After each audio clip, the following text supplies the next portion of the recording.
yeah, my dear, on the beat.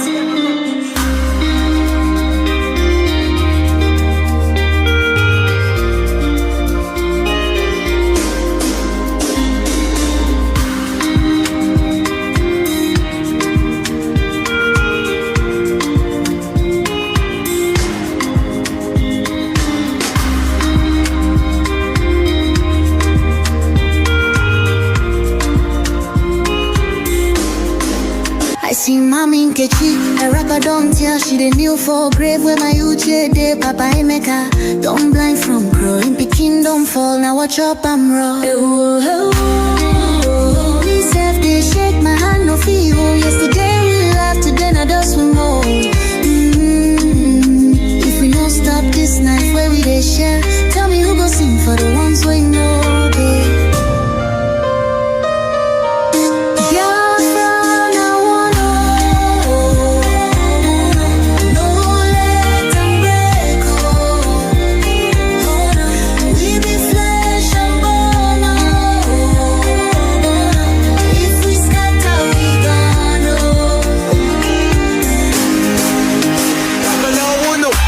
She need the voice from under the soil.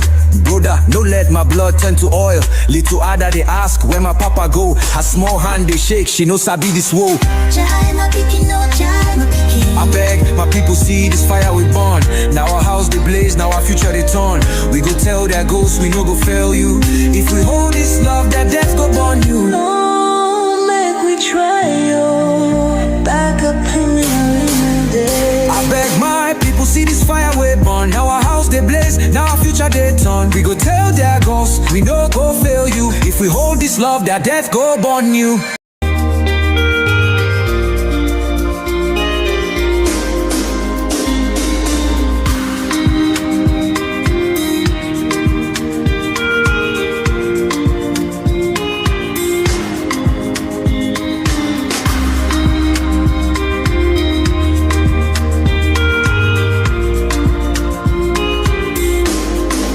I see Mommy Nkechi, a rapper don't tell she the new for grave where my uche de Papa Emeka.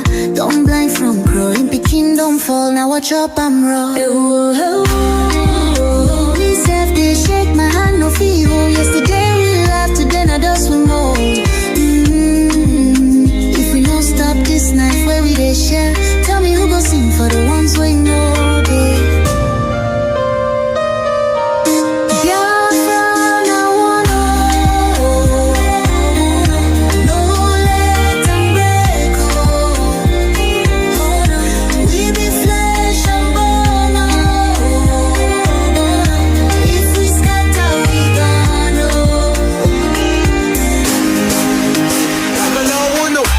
She need the voice from under the soil. Brother, no let my blood turn to oil. Little other they ask where my papa go. Her small hand they shake, she no sabi this woe. I beg my people see this fire we burn. Now our house they blaze, now our future they turn. We go tell their ghosts we no go fail you. If we hold this love, that death go burn you. No, make we try yo. Back up in the day. I beg my people see this fire we burn. Now our house they blaze, now our future they turn. We go tell their ghosts we no go fail you. If we hold this love, that death go burn you. Oh, make we try yo. Back up joins with a trembling. Oh, hey. If we no join now, our children go so. Plain to see. If you want freedom, take pride in your country. If you want democracy, hold on to your sovereignty. And if you want peace, love your nation. Wise leaders always put the good of their own people and their own country first. The future does not belong to globalists. The future belongs to patriots. The future belongs to sovereign and independent nations who protect their citizens, respect their neighbors, and honor the differences that make each country special and unique. It is why we in the United States embarked on an exciting program. Now therefore,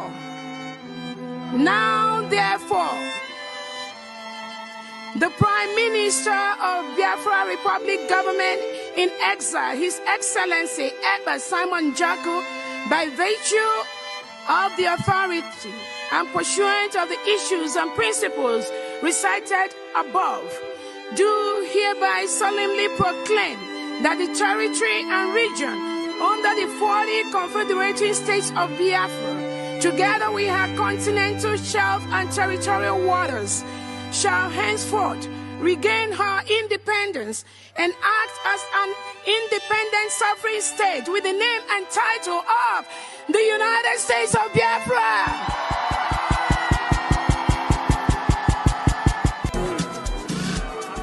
Thank you. We have heard of all the grievances that have been read here today. The untold hardship of our people that they have gone through, the lives that the lives that have been lost, the lives that we are still losing. As a member of cabinet, I stand here to affirm, on the basis of the grievances and of the referendum, for our forefathers, for this generation, for the next generation to come, I affirm the declaration and restoration of the United States of Biafra.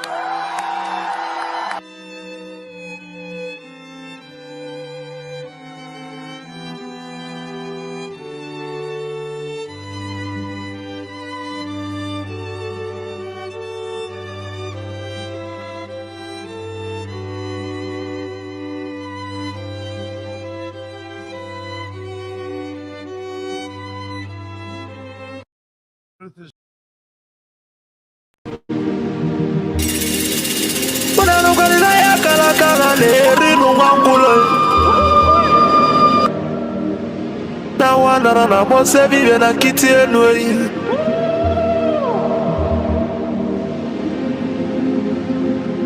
na tulaje bwana mabuli vemelem kuja atibe kuena tulane bovo timalugo no nugodo kokodo nya no be hule dani moda tulilu na ya kalakala kwa lerinu mwangulu ngula matali woso jere futa mbaka njuba diali mama abulezi okwenu na bakala keluego nezi enwe n'ụbọchị akala keluego n'udezi maka na ababa n'ụwa aralu n'unuteyi Como Biafra kunyenwe Como Biafra kunyenwe Onanu kwa ni mono nuno mono nezi biakenenwe Ono nenu lira tono nanda gulugu seji tono nugu banataye Kanyi wele fobi wena tabanu banyo Makana nyuko no 1 million no we bofu wa mabulezi okwe Naka ni kwata milia kekwa kwa jasi enyika kesu ezo pabule bewelo tamano Omo Biafra kuyenwe Kanyi wele fobi wena tabanu banyo Makano fobi abakama Na nugo no way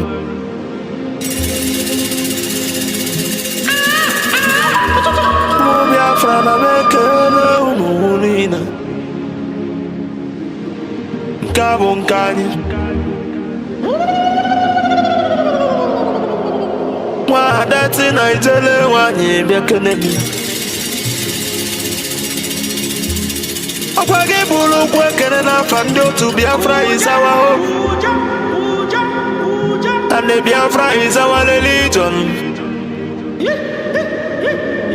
Nkodi na wata chieza muno bibu onye iwere Wesi akene kene rugio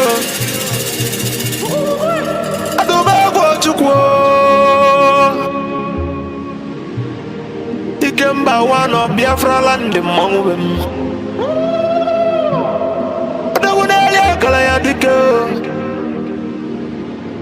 Mafondi mojiri diebu baby de beach vele mongwem Abusiku odogweji mali bonine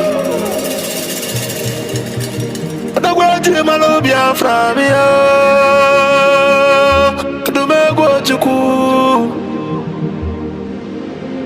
Papa gisi kene logi Philipu Efyong Abusikwa nwoke kwuloku wekusi okwu si na Biafra ekunye Na ya bụ Biafra ya tolugo enete Na bụrụ na ya bụ Biafra ekunyigo N'ọkụ ọgụli nwata n'aka na ele Abagisi kene logo onye ndu Maazị Nnamdi Kanu Amadike Biafra kedede Amadike Biafra bialulo For the same point that she has no jurisdiction to try me.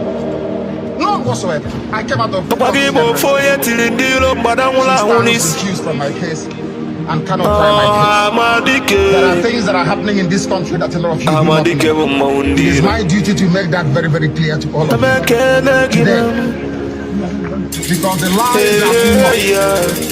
The lies are too much. I sent a petition to the NJC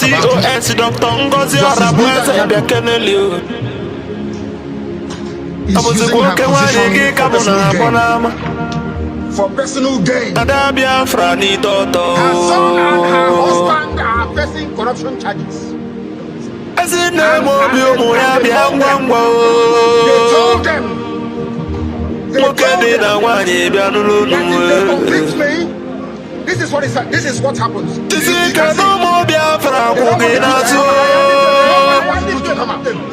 Nobody wants to do it. That's the problem.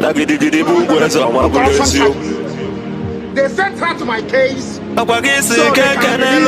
Biafra government They know na exile cabinet bianulo numwe Anu ekene unu jisinu ikene Na chukuna ndana ya agba unu ube Baka no ya sulobi ya toka imaluge nuwe Jisinu ikene Kanelo mondi Biafra Revelation Army Umuchukwu The angels of Biafra land The great oracles of Biafra Nananunu Anuwe kene nunama Nanunu jisi kenon Natugu ya baunume Umuchukwu Umuchukwene Ase kene liya the Prime Minister H.E. Maazị Simon Weba Abuzikwa batobiyo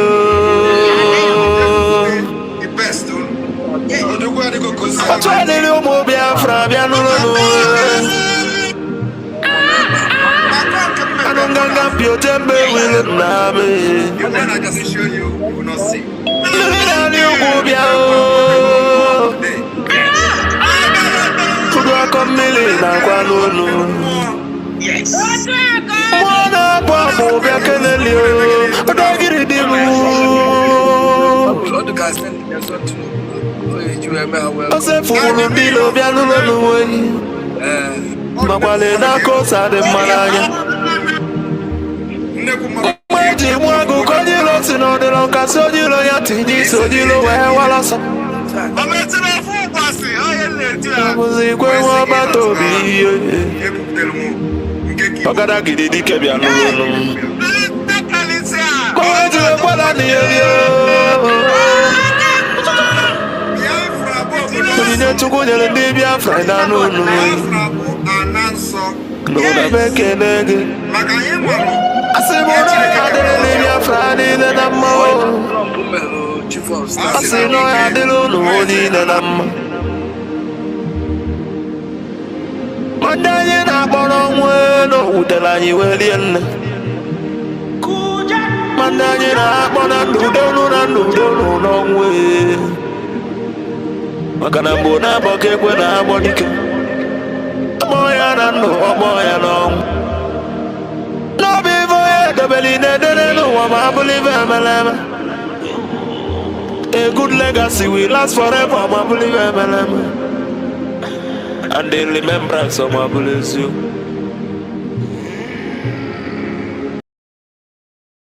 Heaven, the very oldest language on the face of this very earth. Chukwu okike abịa mapụrụ m ihe niile Chineke na onye ndị nsọ na-efe wee na-akpụ isi ala nye onye anyị na-agọzi aha nsọ ya mgbe niile onye anyị na-aja mma wee na-eto anyị enweghị iche ọzọ ewezuga gị anyị anaghị efe arụsị ọ bụ naanị gị bụ onye kere ihe niile kere eke mana onweghị onye kere ya ọ bụ ya mere ndị Igbo ji wee na-etu gị ebighị ebi ndị nsọ na-agba oche eze gị okirikiri ha na-akpụ isi ala nye gị ọbụladị ndị okenye oru abụọ na anọ bụ ndị na-atụ mkpọ ọla edo na ala ha niile si na-ede nsọ Chineke na nke igwe n'ụtụtụ a ehihie abalị n'ụwa niile bụ ebe ụmụ gị gbasasịrị ka ụkpaka nna nke berede ngọzi ka anyị na-akpọkọta ha eze ebubo n'ime eluigwe wee na-arịọ gị mma gị na ebere gị amara gị na ọmịiko gị ebe ndị gị nọ anyị wee na-arịọ ka iru gị wee chaa n'ebe anyị nọ anyị wee na-arịọ gị ezi ebube dị ngọzi ka igwe tinye ọgbaghara n'etiti ndị iro ka ha rabụ ndị kụziri ka ha wee megide anyị onye nwe m na Chineke na dị nsọ ka aka nsị ndị dị etu a wee baa ha ọnụ ije obodo ekwensu bụ zuu wee laa ya n'iyi anyị wee na-arịọ gị onye na-adịgide ma ruo mgbe ebighị ebi biko nụ ka iwe mee ka Biafra wee bịa ọsọ ọsọ nna nke bịara na ụmụ gị atakwala n'ahụhụ anyị wee na-arịọ gị ka iwe na anyị ezi echiche na amamihe mmekọrịta nwanne na nwanne ịdị n'otu ọganiru ịhụnanya nke pụrụ iche onye nwe m na Chineke nna ka i wee tinye ụmụ gị ezi mmụọ nke eziokwu ma wezuga anyị aka ajọ ihe n'ime ndụ anyị nna nke bred ngọzi ka ọ ga-abụ na ikpeta maazị na Biafra ga-abịa anyị ga-aja gị mma wee too gị wee gọzie aha nsọ gị kpụ isi ala nye gị bulie aha nsọ gị elu site n'ebighị ebi mara n'ebighị ka a na-arịọ gị ise ise ise. This very morning, all of you, I believe that those who are watching know who we are and why we do what we do. My name is Nnamdi Kanu. I am the leader of the indigenous people of Biafra all over this very planet Earth, the director of Radio Biafra and Biafra Television, and by the very special grace of the Most High Elohim, Chukwu Kikabia Mapurumi Henin, a servant of the wonderful people of Biafra. We are live and we are direct this very morning, afternoon, or night, depending on where you are. And we start this very day by making it abundantly clear that the greatest enemy of a black man is the way that we reason. If not that the way we reason is very, very abhorrent, there is no need or reason why we should be suffering and complaining every blessed day without the courage to do something about it. Biafra must be defended at all costs. At all costs. It is the land of God, given to his children for their eternal habitation. We may have failed in the past to recognize this very fact, but now that this generation has come, there is nothing anybody can do to stop us from restoring the kingdom of God upon the face of this very earth in the land of Biafra, without apologies to anybody.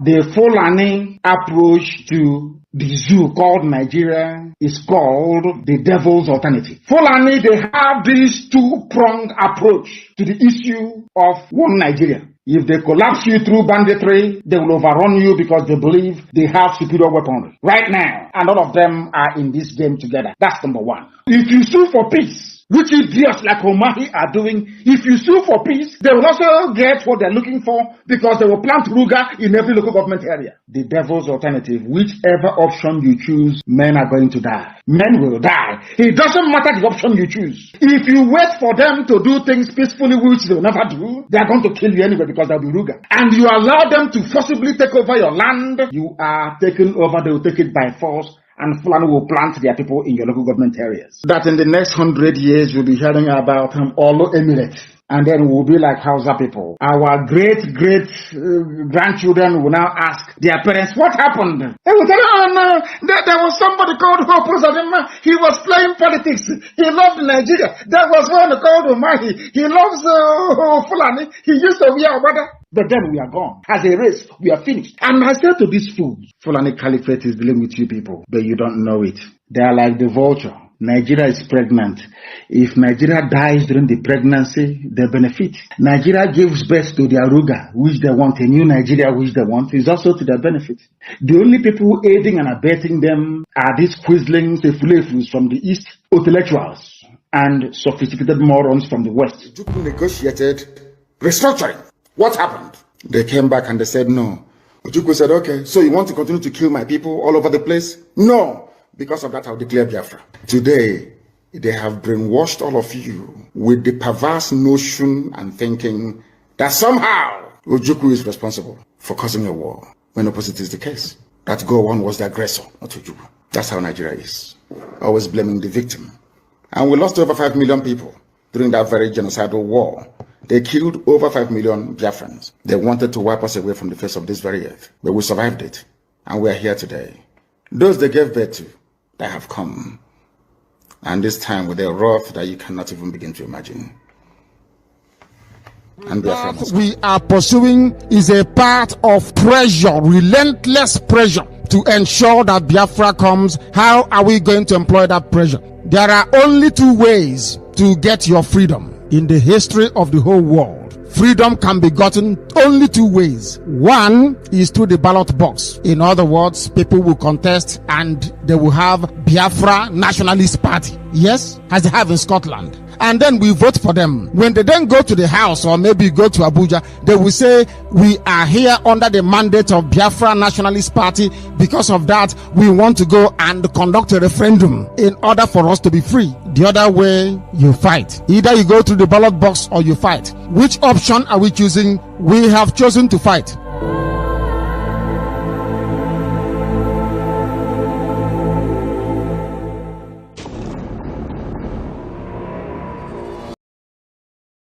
Authorities to release Mazi Simon Ekpa immediately. Our Prime Minister, Mazi Simon Ekpa Joko, has not committed any offense. Therefore, we demand for his immediate release. Free Mazi Simon Ekpa and free him now. No hand must stop Mazi Simon Ekpa from exercising his duty as a free man. Free Mazi Simon Ekpa. For those of you who do not understand what we are doing, we are fighting for our freedom. And I believe that everyone in this life and in this world, wherever where you are, the country where you reside in, have a history.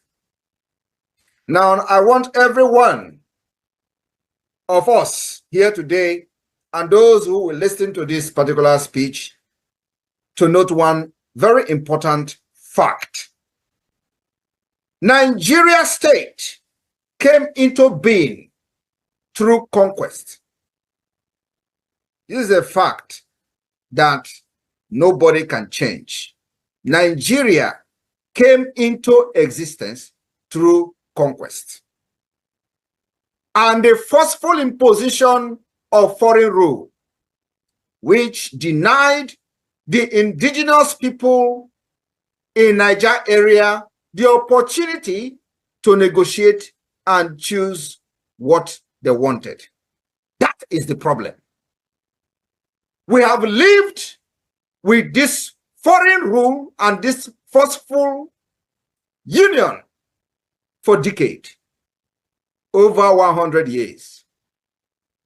That is the problem. Now, I want everyone listening to me today to also understand that after this forceful union of Nigeria, called the amalgamation, successive regime, both before and after the shambolic independence, continue to hold the state together in a similarly forceful manner, the same pattern and the methodology that the conquest and invasion and the colonizers came in with. They thought by the forceful and the barrels of the gun, they will continue to kill people for the unity of Nigeria. That also is the problem today. So, this impression that they are creating, that the country must remain as crafted from the amalgamation by the colonialists, and that this country called Nigeria unity is non-negotiable. That is also the problem. We have lived from centuries to century, and today we are in the era of 21st century. We are now in a global village where the things of the past and the things of the old are changing to become new. And they don't want to change Nigeria with the dangerous diversity that have now emanated from different angles and the different injustices and corruption, and now Nigeria has found itself to become an Islamic state. That is the problem.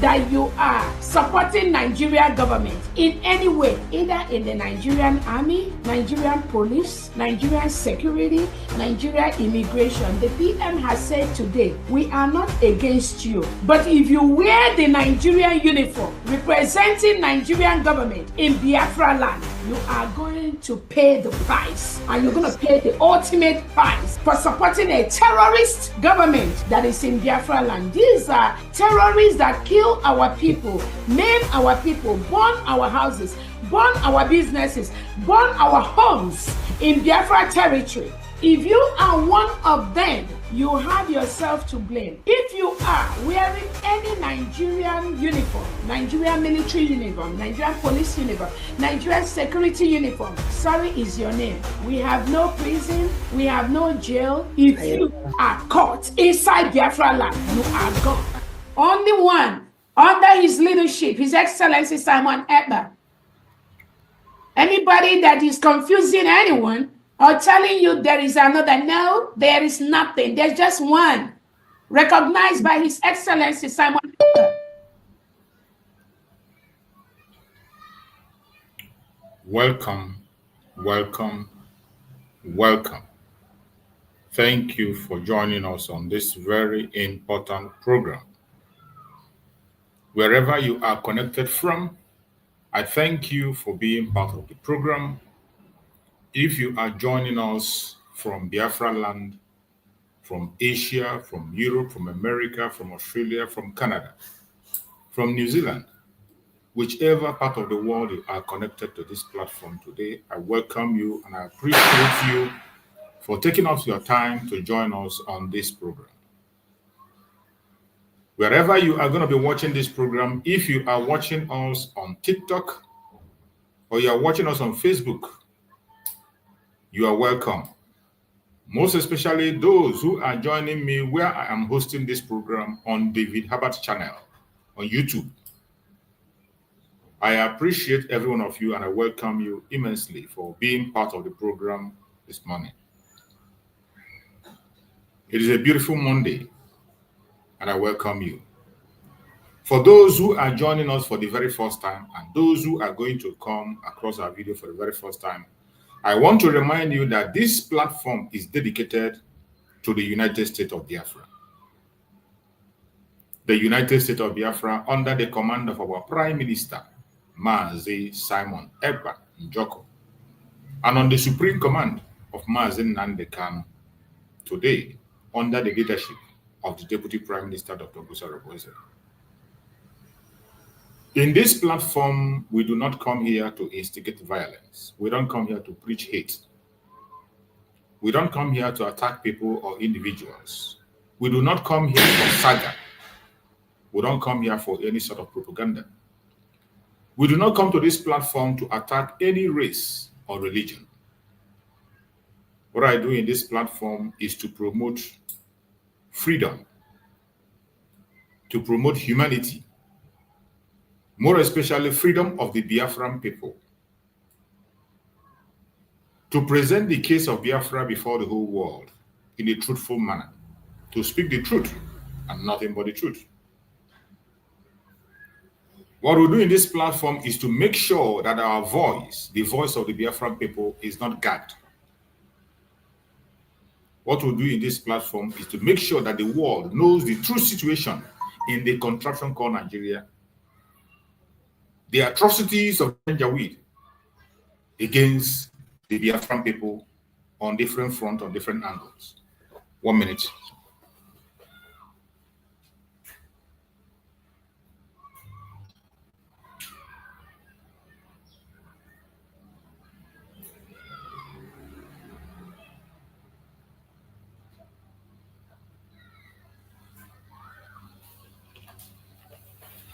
Sorry for the obstruction.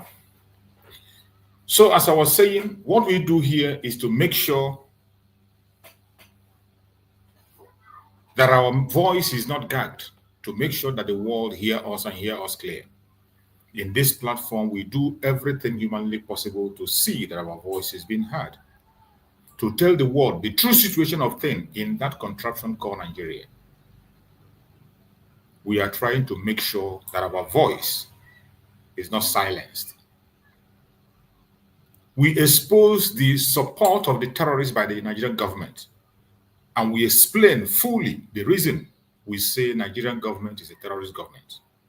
Because the government of Nigeria is supporting terrorism directly and indirectly. They are financing terrorist group, and providing logistics for terrorist group. There are evidence to every single claim we are making here. The evidence are on video, on writing, and some of them you can find in other platforms, not necessarily with us here, more especially on social media, and some in their own conventional media. The government of Nigeria have tried and done everything they can to see that they capture the media, to hold onto the media, make sure the media reports their own line of story and the way they want it. But unfortunately for them, we are in an era, in 21st century, where the social media is in charge, where people have a platform to express themselves and bring out the stories, facts, with video evidence and picture evidence. This we have continued to do on this platform, and we will continue to do until we are free, providing solution to the atrocities and insecurities in the Zoological Republic, more especially in Biafran territory. That is why we are here. Each time we come here, it is always an interactive section. It is a section where we open the floor for Biafrans to air their opinions, to speak to the world. People who are on the front line, people who are in the home, because most times they say that it is those of us who are abroad that are instigating, fueling insecurity or instigating the people at home. But in this platform, we create opportunity for people from the homeland, and you will hear first-hand information from people in the homeland what is actually going on, for you to understand that it is not an instigation. What we are doing on our platforms is not instigations. You don't need to instigate somebody whose means of livelihood have been destroyed. You do not need to instigate somebody whose parents have been taken away from him prematurely. You don't have to instigate a woman whom you have made a widow. You don't have to instigate a woman that you have made barren. You don't have to instigate a man or a woman or a child that you have made an orphan at a early stage. They don't need an instigation for them to take action and set themselves free. They have been called from different factions, from different angles, from different platforms, for people to rise up and defend themselves. There are calls coming from all angles. Danjuma has just made a new call again for people to defend themselves. We are doing the same thing, adding our voice, creating awareness for our people, more especially the Biafran people, because Biafran people are the ones that are always used as the scapegoat. They are always the soft target where they can go take as many lives as they like and nobody cares. It is only in Biafran land that human right is not applicable. In Biafran land, Human rights abuse against the Biafrans does not amount to human rights abuse. Genocide in Biafra land does not amount to genocide. Simply because the people who are involved, those who are making sure that the genocide continue, are those who are holding us down. I don't know what's wrong with my lights. Please, just a minute.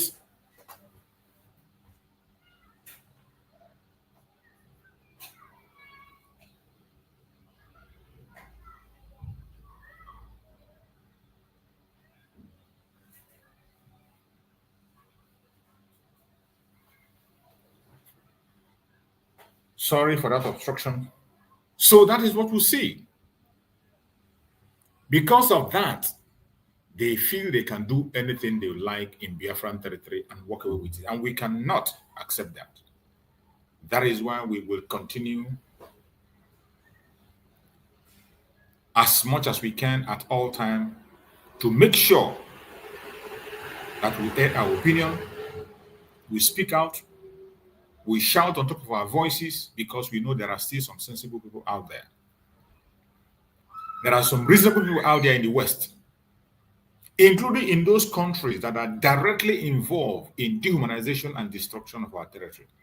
There are still some sensible people out there, we believe so.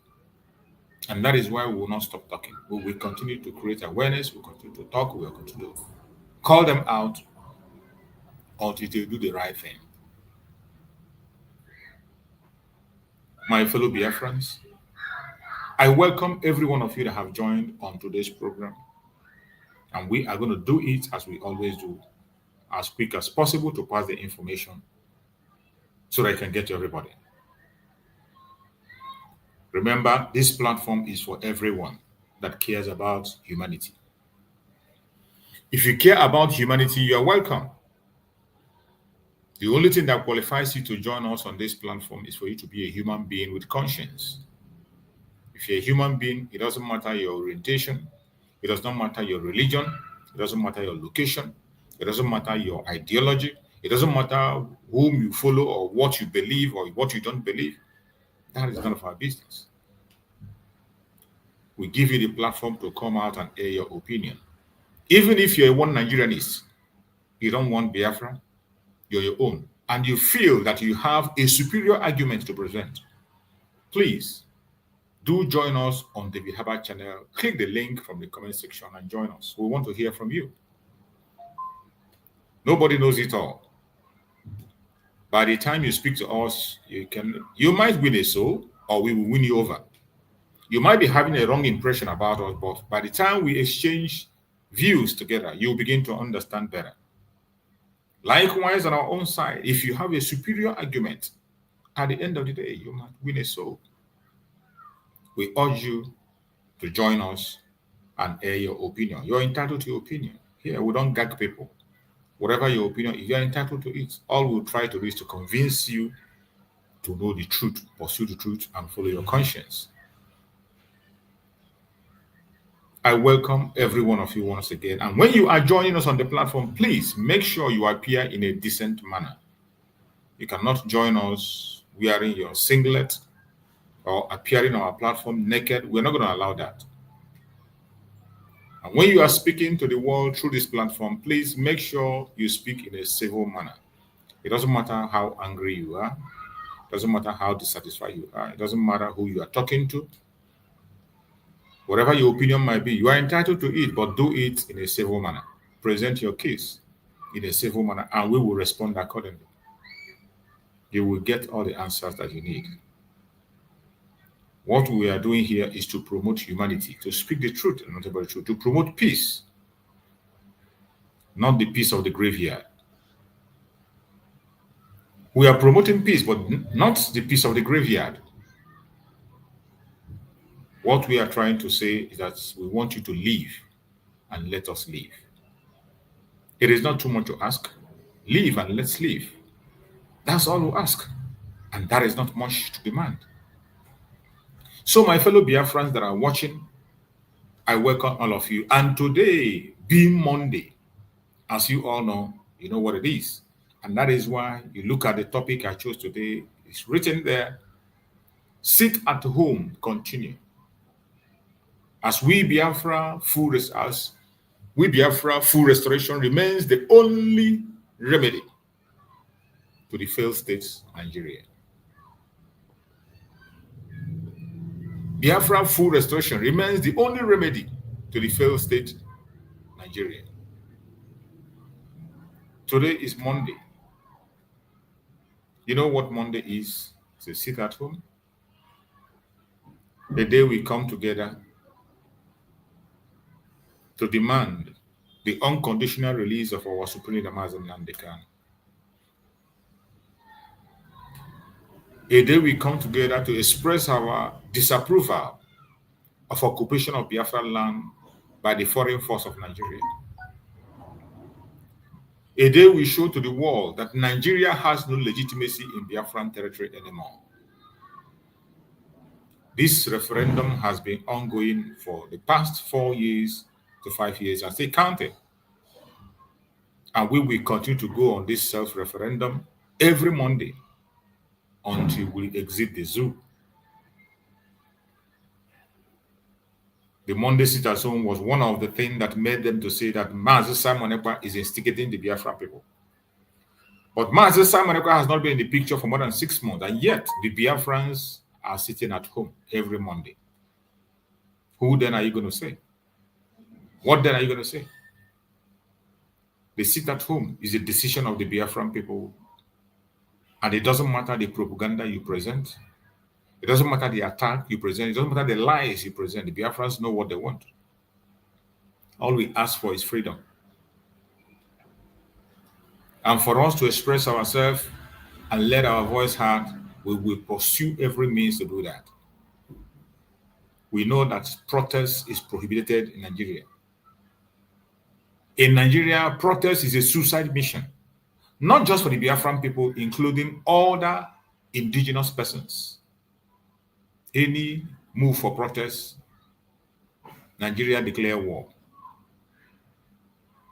And that is why we have chosen our path to save life in Biafra land. One of the reasons that we adopted the sit at home and Biafrans embraced it is to save life. Because on several occasions when Biafrans come out to protest, people were mowed down in large numbers. The video evidence are there. CNN themselves covered it, and the evidence is still in CNN channel. The atrocities of Nigeria against the Biafra, of which the CNN presented before Buhari, and Buhari refused to look at the video. Video evidence, where Biafrans were gathered, processing with their flags, praying together. Nigerian government sent their military to open fire, and many lost their life. That is just one. We have a video evidence of attack of the government of Nigeria in Ozu River during the time of Peter Obi, which Peter Obi was part of. Biafrans were mowed down and thrown into the river. The video is still there. Video evidence is there. We still remember what happened in Head Bridge when Biafrans were protesting with flag. Only with flag. They were not even throwing stone, flag alone and singing. The Nigerian government forces opened fire and many lost their life. On several occasions, each time Biafrans come out to protest, Nigeria paid them back with death. And because of that, Biafrans have decided to ban protest in Nigerian territory. We derive another means to continue to protest until we regain our land completely and expel the occupying forces in our land.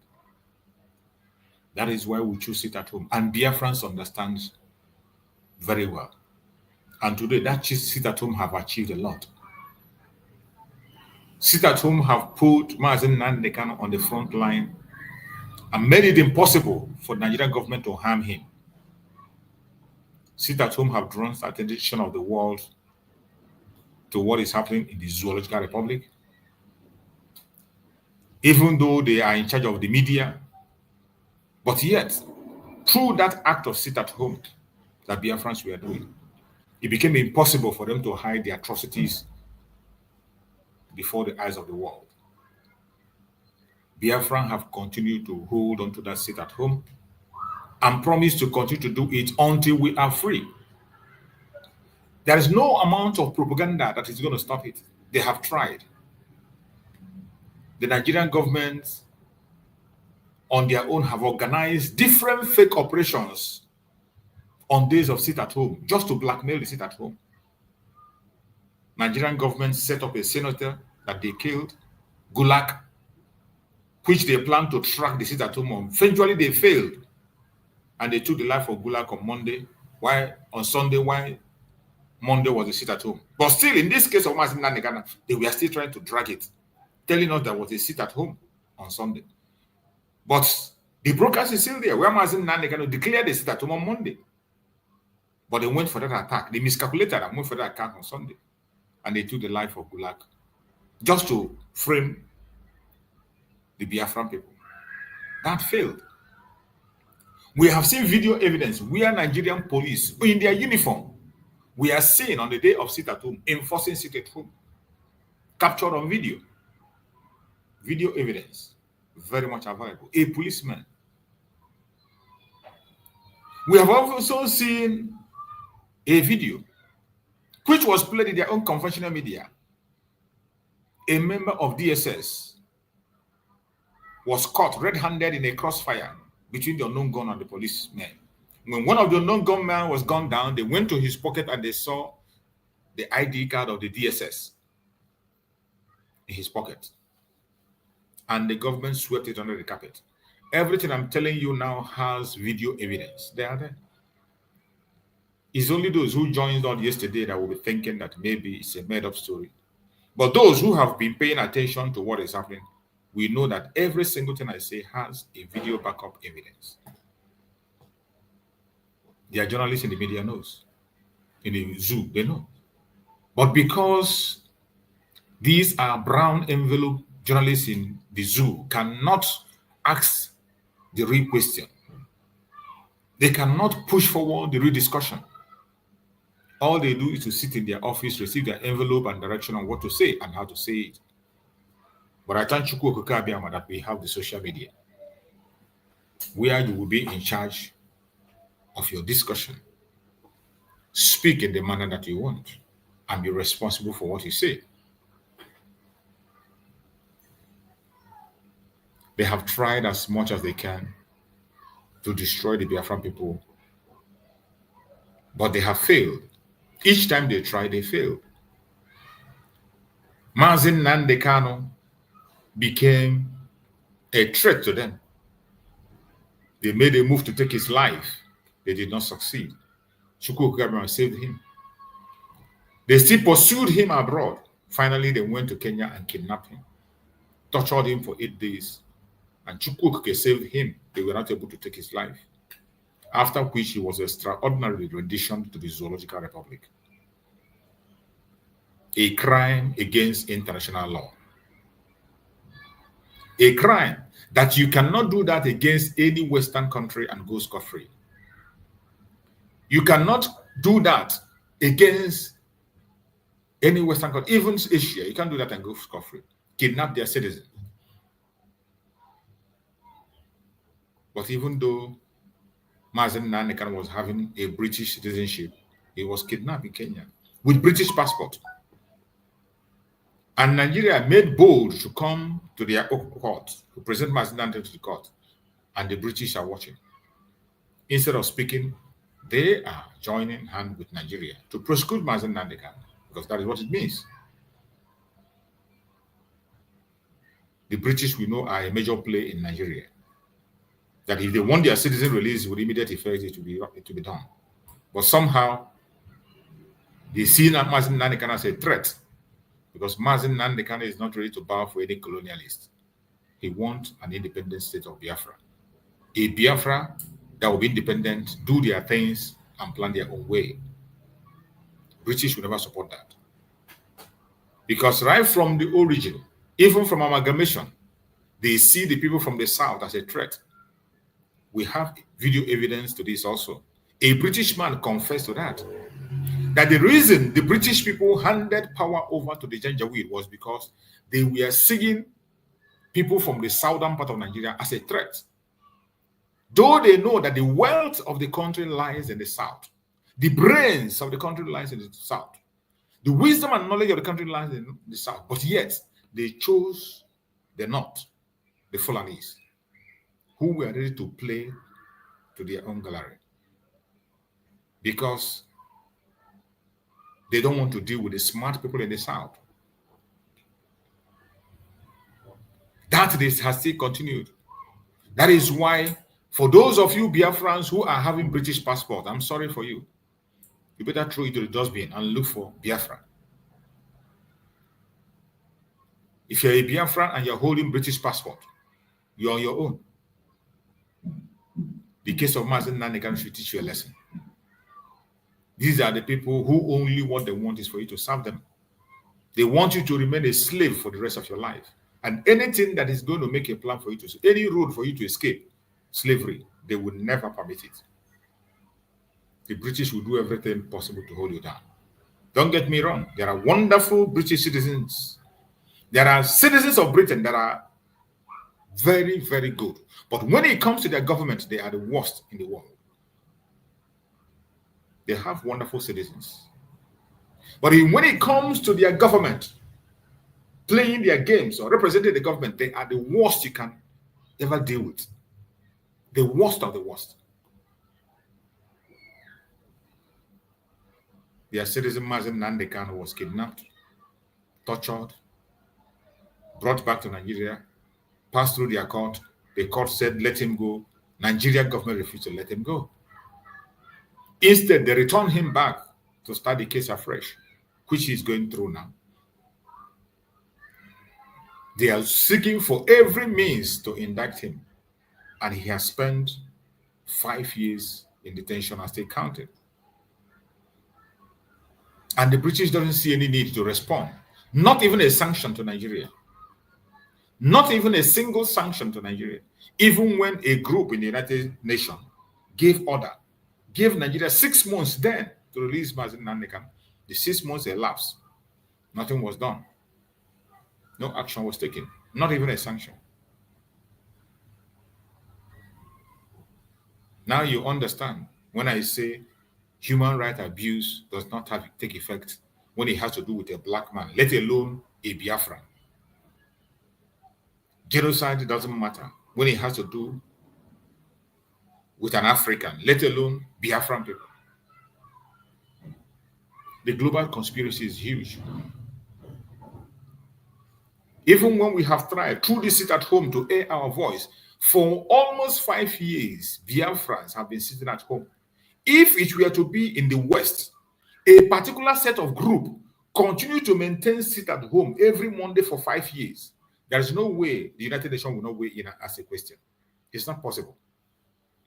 There is no way any Western country, any country in the Western world, a group of people in the Western country will continue to sit at home to protest for 6 good years in a massive protest like sit at home, where the whole places are shut down every Monday for good 5 years. It will not happen in the West without the international community weighing in. It will never happen. They will wait. They must ask questions. But because this is Africa, they will not say anything. Because it is Africa. They wouldn't say anything. Nobody cares. Nobody cares. After all, it's Africa.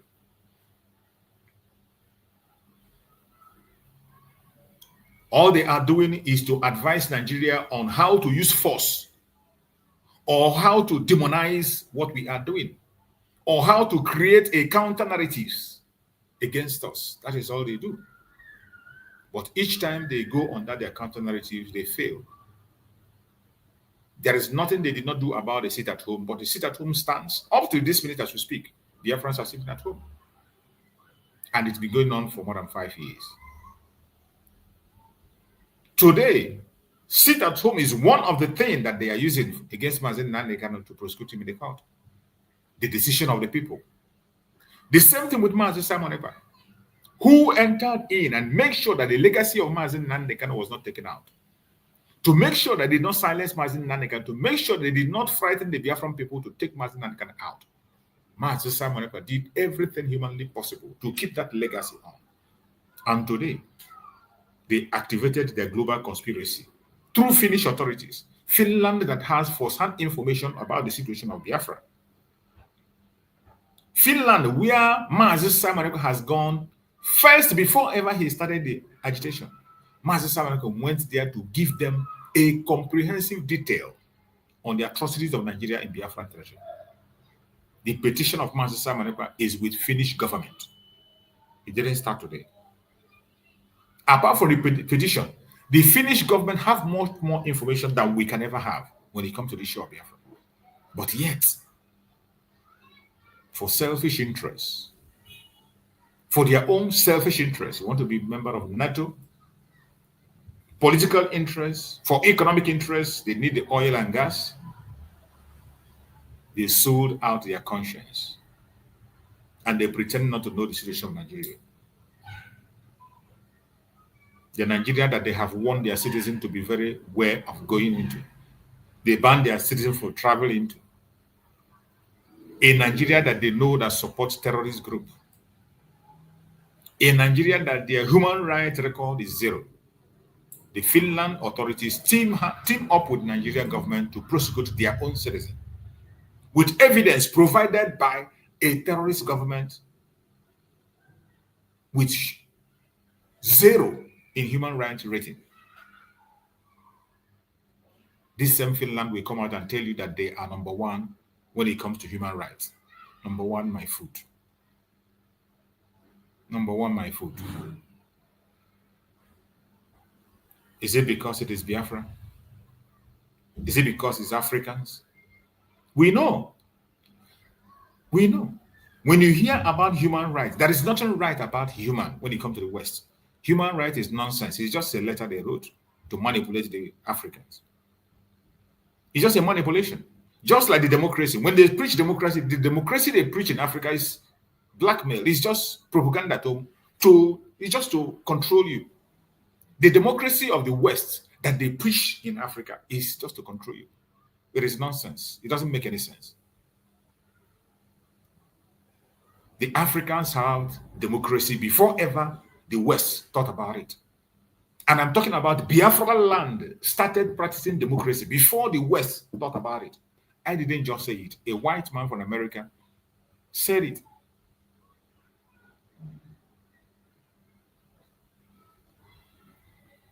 But they brought their own line of democracy to manipulate us. A democracy that they come and preach and tell you that it is government of the people by the people. But what do you see in Nigeria? Government of the West by the West through an individual. That is what you see in Nigeria. That is why before you have a president, you go to Chatham House in England to go and speak. And then Chatham House will give approval to the president before he becomes a president in Nigeria. And you call that democracy? That is not democracy. That is not the original democracy that we had in Biafra land, which they stole and then went and rewrote it. The same way they stole everything. They stole both religion, both wisdom. They stole everything, books. They stole it and rewrite it to favor themselves. That is the same way they stole democracy from Biafra land. And they went and brought their own version. And today, they want us to throw away the original democracy and embrace theirs. They will come and tell you that the best military regime is worse than the worst civilian regime. And some of us will follow them, join them, and sing that nonsense. A lie from the pit of hell. That the best military regime is worse than the worst civilian regime. A lie from the pit of hell. But when they speak these lies, they push it out and we grab it and we run with it. They will come to a country where people do not have the same interests and they will tell you, unity in diversity. There is unity in diversity. How can you have unity In a country where people do not have the same value system, how does that work? But they preach this nonsense to some people and they grab it and run with it. They preach to the same people who are being damaged, the same people who this is affecting negatively. Still, they embrace it. Oh, there is unity in our diversity. Unity in the, and they begin to sing it and run with it. A lie from the pit of hell. The same people that are telling about unity and diversity knows very well that you do not build country among people that do not have the same common interests. The first thing you have to consider before you build a country, you must build a country with people that have the same value system. The same values. Countries are not built among people who does. When people do not have the same value system, building a country and putting people together in such kind of environment is building a time bomb that must explode. Question of time. Just a question of time. Countries are built among people that have the same value system. That is how it is in the West. In the West, that's how it is. Talk about Europe as a whole, including Russia. Countries are built among people that have the same value system. Even when you look at the genesis of the war you are seeing in Ukraine today, it is because some part of Ukraine feel that they do not have the same value system with other parts. Their value system is not the same. And because of that, they want to join Russia and go away. And Ukraine say no, they must be with them by all means. From there, every other thing came up, joining NATO and all whatnot came up. But people seem not to look at that. In the same place, we had USSR before. It was USSR before it was broken into pieces. Every people begin to split according to their value system. USSR, former Russia, was very big.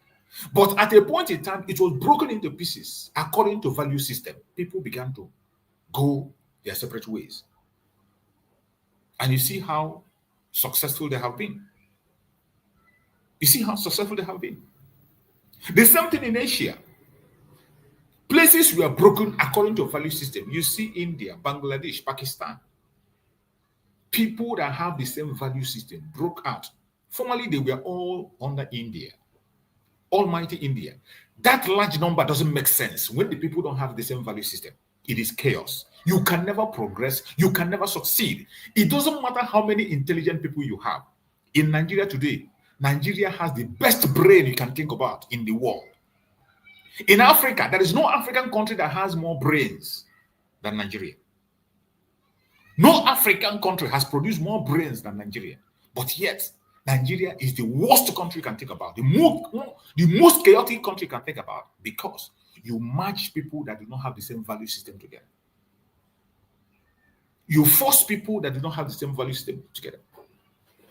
There is no doubt Nigeria have brains. When you talk about the zoological republic of Nigeria, the indigenous people that are there, they have brains. There is no African country that you can get the kind of brains you have in Nigeria. But yet, Nigeria as a country is the worst, the lowest of the lowest. The worst among all African countries. The worst you can find is Nigeria. In every ramification, they are the worst. Why? Because you match people that do not have the same value system together. And what you're seeing there is chaotic. You will see a professor rigging an election for somebody that do not have any single certificate. A professor serving under somebody that he knows this person forged a certificate. He knows that this person has not gone to the four wall of the university or any institution. He knows very well that this man is fake. He's not qualified, but yet he will rig the election. Simply because somehow this man, either the man is from his area and the man is from his own side, and the man was able to provide enough money to buy his conscience, and off he goes. He doesn't care. When they come and tell you those lies, there is unity in diversity. There is progress in diversity. Our diversity is our strength. Madness. The diversity in Nigeria is the source of death you are seeing today. The diversity in Nigeria is the source of poverty you are seeing in Nigeria.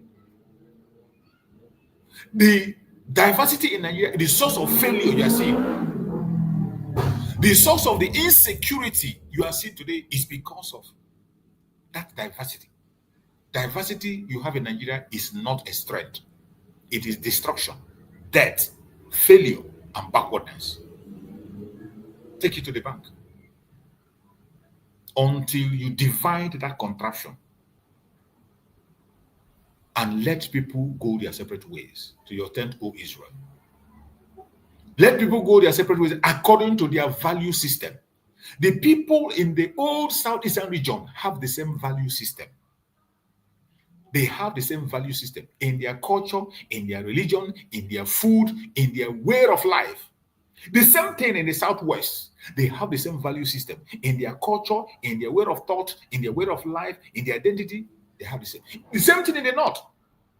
They have the same value system in their culture, in their religion, in their way of life, and the way they think. The same you come to the Middle Belt. The same value system in their culture, in their way of life, in the way they do things. Allow these people to go their separate ways. It is not an evil request to make. It is not a request made out of envy, out of anger or jealousy. It is a fact that people do not want to talk about. It has been tried and it worked in so many places. It works in Europe, it works in Asia. Why wouldn't it work in Africa? Why? Why won't it work? It has worked in other places and people had peace. It worked between Malaysia and Singapore. Both of them now are growing effectively, perfectly well, competing at the highest level in technology and economy. A very excellent example, Malaysia and Singapore, divided along people that have similar interests, people that have the same value. The Singaporeans are mostly Chinese. Singaporeans are mostly Chinese. And they have a different value system, way of life, way of thought, and way of thinking. And they moved on their own and do something.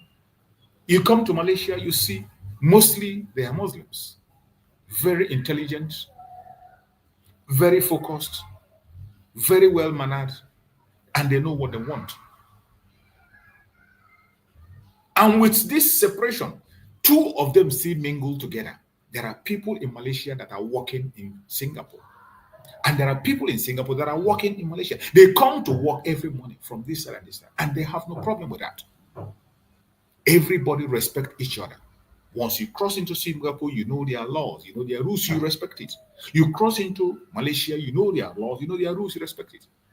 And there are some Singaporeans that feel that they are much better in Malaysia. They go to Malaysia, you see them, they are enjoying themselves and they are very comfortable with life. There are some Malaysians that prefer to be in Singapore. They go there, get their citizenship, and they are there. Excellent example, and it is working perfectly well without any grudges. Why won't it work in Africa?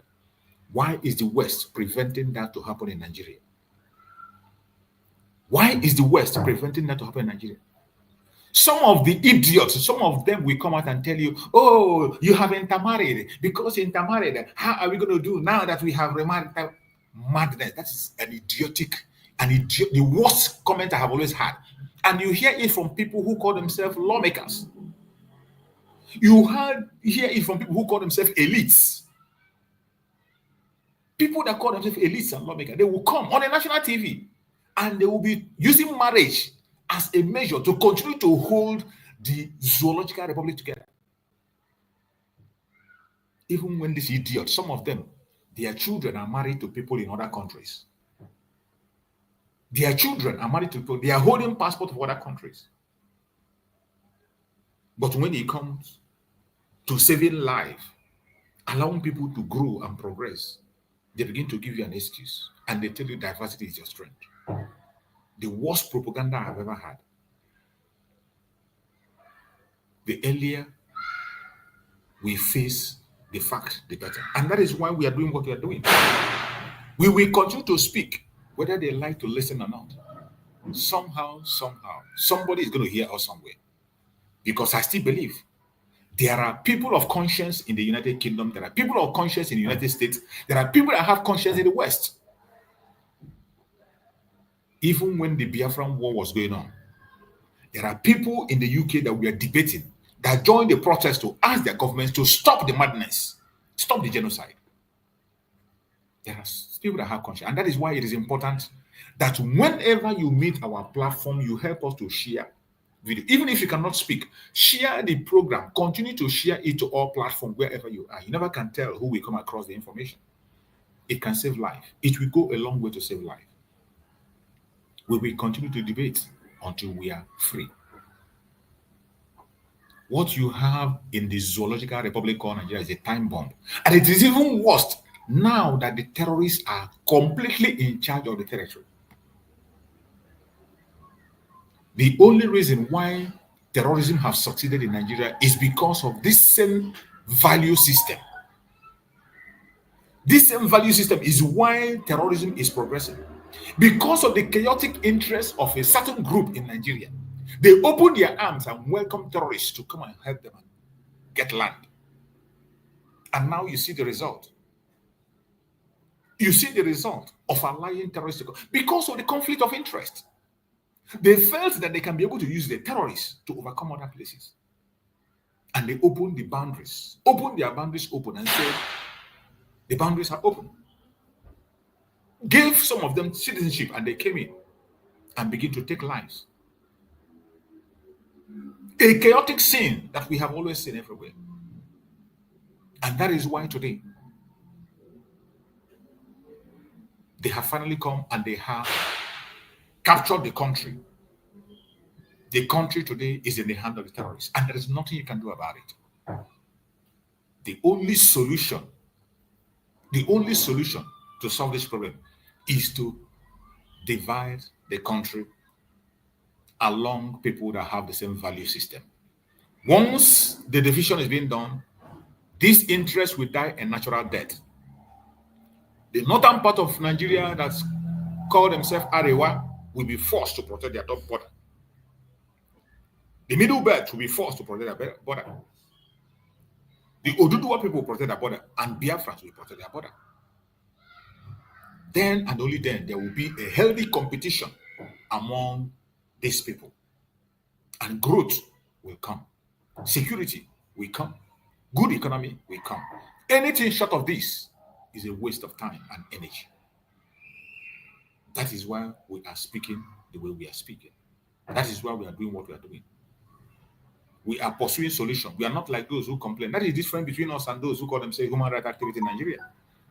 Every human rights activist in Nigeria is playing to the gallery. They want to make themselves popular.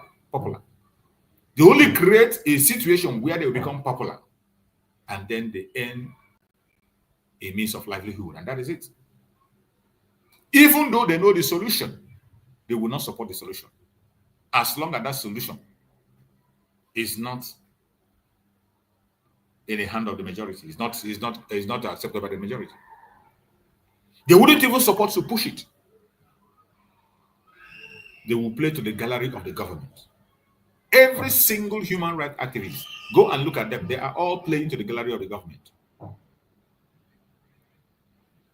Thank you so much, my beloved brother Christian. I can see your super chat. Thank you for that very super chat, my brother Christian. I appreciate you. May Chukwu bless you, Marama. So we must continue and do not allow these people to continue to push their evil agenda. Today being Monday, a lot of things are happening.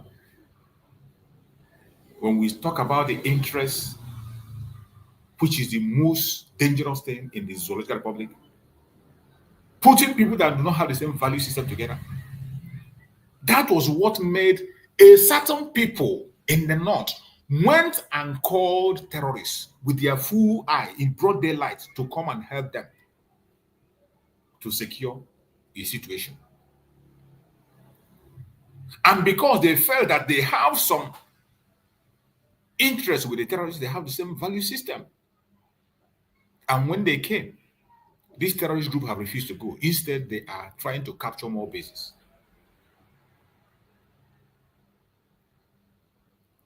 If the northern part of Nigeria were on their own, they will not go and invite, their leaders will not go and invite terrorists to come and help them to win election. If the northern region were on their own, they will not build a railway to Niger. Maradi, they will do that. If the northern area were in the Ozone, they will not open their border and say all the Fulanis in Mauritania and all West African countries should come in. They won't do it. But it's because they say there are empty land for everybody. And today, you see what you see, chaos. People do no longer have respect to humanity. They don't even, the democracy that they brought to the West brought, where you are going to see the damage of that democracy is in Nigeria firsthand. Every election of Nigeria today, what you hear is either an Igbo president, a Yoruba president, Hausa president, Ijaw president. You hardly hear about a Nigerian president. They only begin to attach Nigeria to their name after they must have win with all those propaganda and blackmails. And you continue to hear such. In other part of the world, you are coming out as a president of a country. You don't attach region, location, or tribe to your name. And that chaotic mood had made it impossible for Nigeria to progress. It was what brought Boko Haram. When the North we are trying to win power, by all means possible. Ezemwaife, thank you so much, Ezemwaife, for that very super chat. I appreciate you. Thank you for your support. May Chukwu come and bless you more. Thank you so much.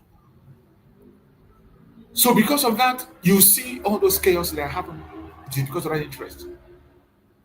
That is why the northern part of Nigeria will go in broad daylight and bring terrorists into the country. For a long time, they have been manipulating the Middle Belt. They manipulated the Middle Belt and they used the Middle Belt to fight against the Biafra during the Civil War. In fact, the most damage that was done in the Biafra land was done by the Middle Belt. But today, the Middle Belt is facing the fire. They have finally turned to the Middle Belt. The terrorists they brought now remembered that it was these same people that stopped Ottoman Danfodio from taking the Quran into the Atlantic Ocean. Now they remember that, and that is why they are showing the Tifi people hell. Today, Tifi is seeing hell in the hand of this Janjaweed. The same Tifi that helped them, the same Middle Belt that used to help them to stop the decentralization of Nigeria that was planned for everybody to be safe. Remember, the Civil War. Before the Civil War, we are not asking for division. What we are asking is decentralization. Regional government for everybody. But these people helped them, convinced them, and they fought against them. Today, they are seeing hell. You can imagine that the Fulanis can boldly tell people from the Middle Belt that they are slaves, that the land belongs to them, that their father conquered them, even though they never even won any war against the Tifi. But today, they have come in a different version. Just about a few days ago, you had what happened in Benue State. 200 men, 200 people lost their life in the hand of the terrorists. And the Nigerian government did not issue any statement. They pretend not to see it. In Benue State, 200 human beings lost their life. Just a few days ago. Something that happened, even the new Pope had to comment on it. The new Pope that just came in have to comment on that. But the president of the country never deemed it fit. Didn't see it as an emergency. Didn't see it as a serious thing. Loss of life in Nigeria has become huge, more especially in the Middle Belt. Middle Belt loss of life doesn't amount. Nobody is interested in Since Oton left that very place, since Oton left the governorship, they forced Oton out by all means after his tenure, made sure that his party didn't come again. Since after Oton, no more report about what's happening in Benue State. They are ready to take out Benue. 200 human beings, and no, the government didn't care. Those, even I'm telling you that Vatican, the new Pope in Vatican spoke about it, but the president of the country did not see it as a serious or an emergency thing to speak about.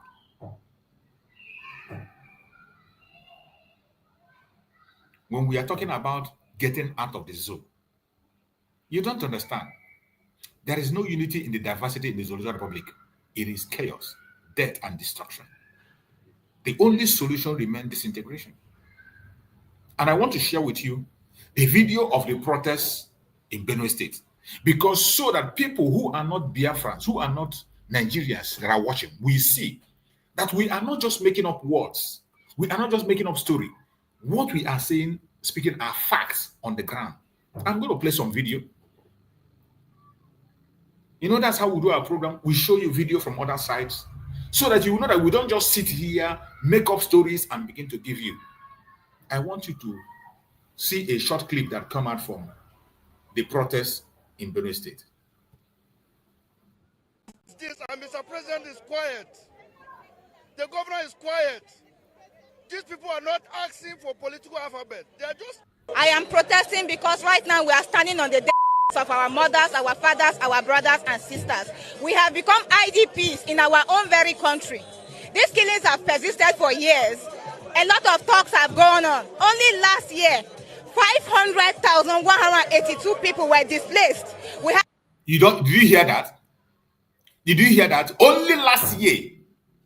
Do you hear the number that was displaced? Only last year. You just hear it again for her. Hear it again. These killings have persisted for years.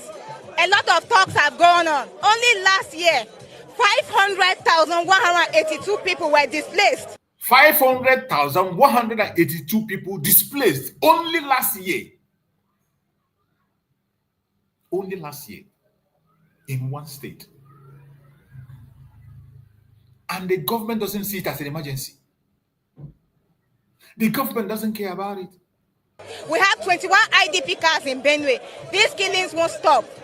21 IDP camps in one state. 21 camps, IDP camps in Benue State. 21 in one single state. And yet, this is a country where there is a government and they don't see it as an emergency. Until this moment, nothing is being done. Why? What is more crazy is the deafening silence from our leaders, the duty bearers, the people who are supposed to speak, the people who are supposed to do something. They are silent. Now we want answers. We want to know what is going on. The government has a duty to protect life and properties. If President Tinubu is overwhelmed by this insecurity in North Central, in Benue, in Plateau, in Taraba, he should step aside. He should resign. They should stop playing politics with human lives. President Tinubu understands what democracy means. We need to stay alive. We want to just live. Right now, we are pleading for our lives. Look at what is happening. Look at the humanitarian situation in the state. Look at how it's affecting economy. Yesterday, I saw people being macheted, women and children crying by the roadside because they've had to flee from their communities. A woman woke up in this community. Her children, 5 children and mother were lynched. Yesterday, over 200 people were killed in their sleep. What kind of a thing is this? And Mr. President is quiet. The governor is quiet. These people are not asking for political alphabet. They are just killing people in their sleep. We are farmers. We are an agrarian state. What are we going to do with the people that are just roaming the streets? Please, we are calling on Mr. President to speak to us. No condolence message, nothing. Is Remu Tinubu a mother at all? She should talk to us. What is happening? He cannot depend on people that are trying to be politically correct. He reads the news, he sees the news, he watch Arise, he watch channels. Please, we are sending a strong message.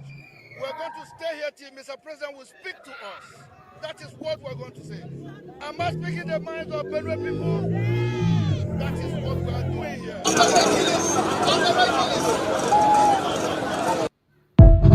You can see this is what is happening in the Zoological Republic. In Benue State, nobody cares. They don't see it as an emergency. They don't see it as a serious issue. People are going about their businesses. It is sad. But that is what we see in the Zoological Republic. And this is why we are shouting and crying and talking. And this is why Biafrans don't want to be taken on aware like these people. We don't want what is happening in Benue State to happen in our land. We don't want it to happen. And it is already happening. They are already moving. It is not just in Benue. I want you to watch this one. Let's see this.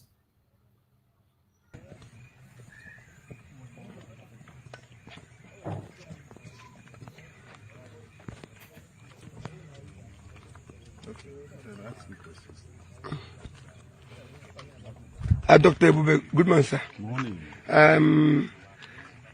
Please, it's like you are the leader of Ahaba Imeni. Yes. Okay. You know where people gathered here this morning? Yeah. You can see there's military everywhere. You can see everywhere. You can see their vehicle everywhere. So, and you can see one Sienna that victim been taken away. What happened? Yeah. Around 9-10 o'clock tomorrow, yesterday. So I was intimated by our industrial son, telling me about the ugly situation that some people that attacked in Napan, they blocked the road. They used one of the firewoods and they blocked the road. So we went as much as we can to involve the security agents, which when I called the commander, the commandant, 143 Battalion, he responded simultaneously and sent his troops. And lo and behold, since that time till present, they've sacked the whole bush. Because from the car there, you can see the white car, and the driver, they made away with the driver and about 8 passengers. So till present, they're still looking for them. So they took them inside the bush, and this has been a threat. And I can only urge even the local government chairman, any other person that is being involved, let us come for our rescue. This is several, so because this thing is too alarming. This is everyday story along this street, and we cannot achieve it without the collaboration of Akole, Amoji, and Ahaba. That's the only thing we can do. And those people blocking the roads, using their firewood, those are the things that give them edge over trying to stop any coming vehicle, because the governor did a good job by giving us a good road. So at a high speed, the only thing that can make you to stop whenever you see maybe any obstruction on the road, that's the only time you can apply your brake. And when this thing is being done, they will just come out from the bush and collect the people they want and enter the bush. So this is a very alarming situation. Okay. This is just a risk. Is this the first time that this thing is happening, or has it happened before? It has happened several times, not even, but this is the latest. So which people are you calling on to come and help? Any person, even asking for possibly the state governor, the local government chairman, even the individuals who is sued, because who might know the next victim. So that's our only interest, so that let's know what we can do to stop this process. It's very obvious. Okay, sir. Thank you, Dr. The PG of Ahabi Meni Kingdom. From the local government, you are a good person. Matthew, where is this? We see to this and they do the needful immediately. God bless you, sir. Imo State. Thank you. Okay. So when you look at this, you see the idiocy of these people. With those military men, that the people were just kidnapped, and they came there. The cow that were two those people was sitting around them, and you see them parading along the road. Is it along the road that you are going to catch those people? They are not interested. It is to collect money, to extort money. Yeah, they just want to extort. Yeah, they only care about extorting money from travelers, and that is all. They don't care. Look at how they lined up. And this one is there narrating how, and this is not he's saying that it's not the first time, it's not the second time, it's not the third time. Yeah. And they came. Look at them. But if it were to be members of IPOB that they were protesting somewhere, You will see them, they open fire, they carry their gun, they come to houses and begin to take the life of people. That's what they're doing in Okigwe today. Okigwe, they are going house by house now to take the life of innocent Biafrans. But when terrorists operate, you stand on the road and take camera and begin to talk. It is a very sad situation. My brother, Christian, you are welcome. Massachusetts is a tragedy. What goes on in Nigeria is a tragedy. You know, what makes it all the more worse is that the people you call the leaders, the governors, the president, they're all complicit. I'm telling you, because that Imo State, Uzodema, is one of the people coordinating it for them to take over people's land and integrate into a society and mix up everything. It's a one big agenda that people in position of power, they bought into it for the most part. They bought into it. And look at what goes on in, because I saw the video from this young man, very dark man in Benue. Now, it's 200 and something people, what I saw, more than 200 people, you know. And you begin to wonder, the president will not go there. He will not speak about it. He will pretend as if it's happening in another continent or another country. Nobody talks about it. And even in recent time, they've been able to get the medias, you know, the mainstream media, into the same position where nobody talks about it, except individual YouTubers here and there, you know, like this very dark man or Kocha, and, you know, so these are the people that it's just incredible. So the president, the governors, all of them, their mindset, their focus now is 2027 election. There's no more governance in the country. Whatever happens, they don't care. They are focused on the next election. If you want to buy yourself, whatever you want to do is up to you. They don't care. So what, and even the Western media, Western world, none of them will speak about it. No, they will never. You will never see them talk about it.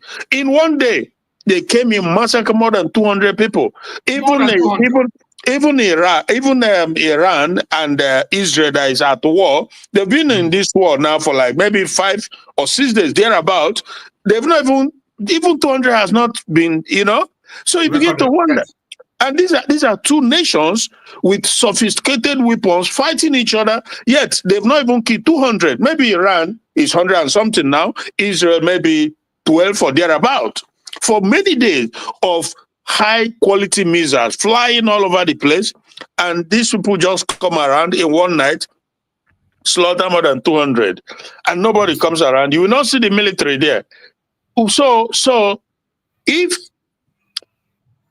the government doesn't have hand in it, then what is that supposed to mean? Because when we say that Nigeria is a terrorist country, people think that we are trying to make caricature of the government. No, but that is a fact. No, that's a fact. That is 100%, because I can't think of any nation anywhere in the world where this thing continue to happen. You will lose 200 citizens and you don't declare state of emergency. You don't declare state. Yeah, it's incredible. And for the people, because I saw the video, and the young men, lots of the young people, they were just so helpless looking, and it just it's just tragedy in any way you look at it. Now, if they're able to go, let's say they go and get arms to defend themselves, the same government goes out and, you know, they come after them, disarm them, leave them vulnerable to the Fulani terrorists.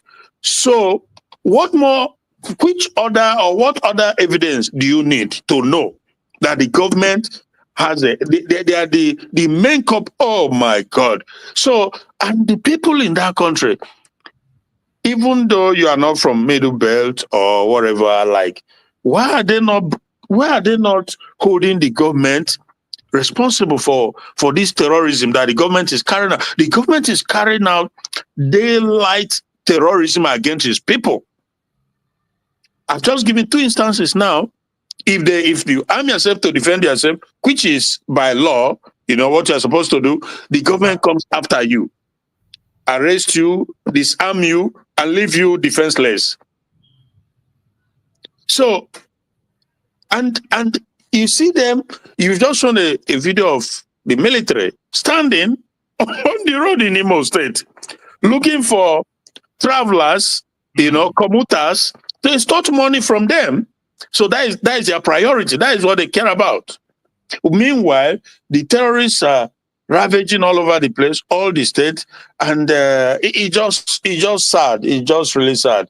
I heard that, I don't know, because sometimes, like you always say, we have to keep talking. It doesn't matter what happened, but we must continue to talk, because I think a few weeks ago I talked about my amazement to the fact that certain countries have been put in a list of banned nations due to abuse of human rights, one thing or the other, by the Trump administration. So for me, I just can't believe that Nigeria was left out of it. But I'm hearing now that maybe they are planning or contemplating, whatever, but it's long overdue. Nigeria is number one. No country, like I said, no country anywhere in the world where Christians, Biafrans, are being massacred on daily basis. If it's not in Benue, it's in Plateau, it's any part of Middle East, or in the southeast, or in the south, and so it's long overdue that the international community, they themselves, the silence, their silence is also complicity, because it's incredible. As for Britain, I won't even go there, because they don't want to know. If all of you get by, they don't care. They just don't care. The only thing they care about is that their business center continue to flourish, and why they continue to get what they get. That's all. That's all they care about. And if you are in charge, when you finish it, or you whatever it is, you come to them, they give you red carpet reception. Job well done. It's incredible. It's absolutely incredible what goes on there. And I don't know. I don't know how this can be so normalized. They've just normalized abnormality. As if even a tree, sometimes when you are chopping down a tree, you see the leaves and the branches, to indicate that something is going on. But these people in the middle, they're just there. Like, it's not like even a chicken will not be, massacred the way it happens all over. And okay, the Pope now, the new Pope, who is American, he has just spoken, he prayed for them. Okay.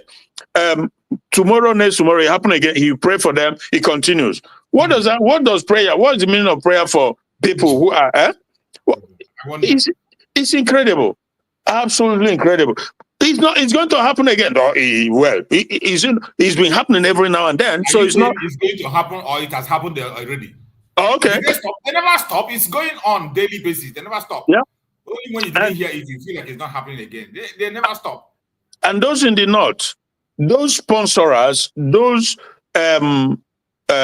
Fulani terrorist coordinators, majority of them, like the one they call Baba Ahmed, whatever, who is not even an indigenous, he's from Mauritania. His brother, the junior brother, is the one contesting alongside P2B.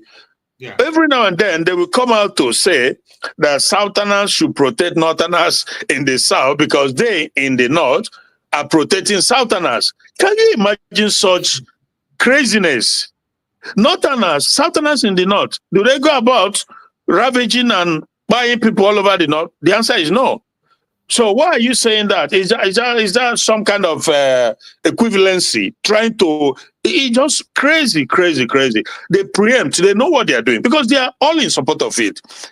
And the government, forget all these things, Tunubu here and there, they are all in support of it. It's all in the name of subduing the people, massacre them so much so that they will give in and allow their religion to take over all over the place, Islamization, Fulanization. That is what it's all about. That is the primary objective. There's nothing more. And because of this same primary objective, they've decided for many, many decades now that they are not interested in development, be it education, be it health, be it whatever. They really don't care. Their objective, their primary objective, is to get the country to become an Islamic country. it's so unfortunate because they've been able to hijack the country. Like I always said, it's a Fulani hijack Nigerian system. They are in position of various strategic positions in the military. You see that Musa, who is there, he's under a command. He's just the head of military, but he is under command. He has to take instruction. Same goes for Tinubu. Same goes for Tinubu. They are all there on the command of the caliphate. So that's why you see what is going on. You will not see Satan of Sokoto come and talk about this continuous, this incessant massacre of the people. He will not talk about it. They don't care. They won't talk about it. They use Dangote's truck, El Rufai, the Sultan. These are the brains behind it. When their terrorist is taken out in southern country, you see they come out traveling to Sokoto. Yeah, to go and beg and apologize for taking out a terrorist. And that is when you see the government shake and Tinubu will tell them to go and fish them out. Can you imagine? But now, oh my brother, it just really, really agonizing. How do you go, my brother? I deal with you for now. Thank you so much. Let's hear from Akonyo Wetere. Akonyo Wetere. It's been a long time. You come and go. Today I catch you. Akonyo Wetere, and there, whoa. We catch you today. Good morning, Alex. Good afternoon. There, what to go well. Network bongo bono. Network bongo na bo. Na kwadi akola atade. Yeah, go. Obodo ekwenso. Aka kele mo na elu for everybody. Uncle Christian o te kwala tu. There, one no. The tip. No, my brother. I want you to go that time, Uncle Christian. You like about that la bonge make you a list of restriction called ban. The market Trump already is but also on the 36. Yala Ghana. Now, Omegini. About the recent one is the new 36 now. The list of the concerned countries. As in concern for visa ban, as in visa restriction. Or the confirmed visa restriction. Yes. Yeah, it's long overdue, no? Because yes, Bongo Banyarianka released every 3 days ago now. Okay, 3 days ago. Bongo la Ghana. Ghana's qua.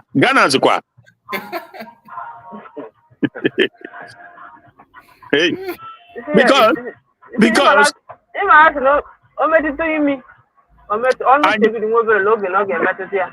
yeah, because for me, I was beginning to lose so much faith, due to the fact that look, in South Africa, I don't know what goes on, to be honest with you, but if they can, hold the president to account the way they did in the White House over the fact that white South Africans are being massacred, whatever, which I don't even believe. It's not in such a huge number. Maybe here and there it happens, but I don't believe that white South Africans are being massacred as compared to what goes on in Nigeria. Every day the Christians are being massacred. So I was like, oh, how is it that they are not hearing it? It's all over the news. It's all over the place. So if Trump can continue to exempt Nigeria, then I definitely that would be very disappointing. So, but let's see what happens moving forward because it's terrible. It's terrible. Nigeria has been taken over by terrorism, and it's going to affect everybody. When he made the list 3 days ago, the judge they started saying it's because Nigeria responded to Israel attack on Iran. So I was just calling, they are bantering them or bashing themselves on X. So I was just like, you guys, I'm not anything. Yeah. The whole thing is now in what you want. Yeah. In your mind, it may be foolish. You actually Morocco carry. Now, Coca cannot go far. You are the same time. You won't go anywhere. Yeah. Because you tie the rope that is tied to the foul to your own leg. It's fastening to your leg. Definitely, both of you are at the same spot. So I want to buy majority of the Putara. So when I talk about the diasporan people. will I call it foolishness, or will I call it envy, or will I call it hatred? I don't even know how to classify their mood swing, their folly, and their little shenanigans how they play all the time. Oh yeah, see, when we say they will shout that we are whiter than white, we are resolute, we are this and that. That I said, if I hear it from you, I will run away. But from that spot, I know that we are a scammer. Let's assume that Kaka para Simon, which is ihe onye ọbụla pụtara food ma na ọ ga-eme. Onye ọbụla nọ n'ụwa mana ya ga-anwụ anwụ one day. Onye ọbụla na-ekwu okwu nwere onwe mana one day na ndị ahụ na-eme attack in one way or the other ha ga-ejide gị. Ejecha Finland lọta. Ịma mmadụ abasụ nọ CRC chairman ka CRC patron. Arụ ọrụ edinyere ya. Maybe enwe little issue or settle lawyer. One evil woman la France na nke anya ala dada. Onye ọbụla nọkọta ọnụ nkidebere ihu ka Ikenga bụ Sọnị Akparawa ma nke imi ụtaba bụ ATM ha anọkọta ha ọnụ. Ọ bụrụ na anọkọtara ọnụ in unison, enwere ike atụle ihe asọke na ka ọgwụ asị dị na nwaanyị achọbere isi anyị ka ọ rapụ egwu ọfrọntụ onwe nwere ka ọgụ sisi ike buru ụmụ ya kwanụ ma di ya ọ bụrụ asị na akpa ihe elu ute onye ọbụla apụtachasị anya ọkwa ike agwụla ha na kịta ha na-etizi ikwu na onye ọbụla nwere nwanne ya na vileji ya na kọmuniti awe ndị west ụdị ya jefriji eji eme ATM họsị na ya dọbara ego ka izu ọgụ na-egi ya ka eji eme ihe niile na-egi ya ka Simon ji eme ihe niile mgbe ọ ka na ụtọ ihe ego eruola na ya atụ ọsọ ya ehuhobi imi ka tipa mebirila ụzọ. So that is why ha ji ewe ndị alapụtala ndị west. That's why they are laying up. But the handwriting is on the wall. Not perfect.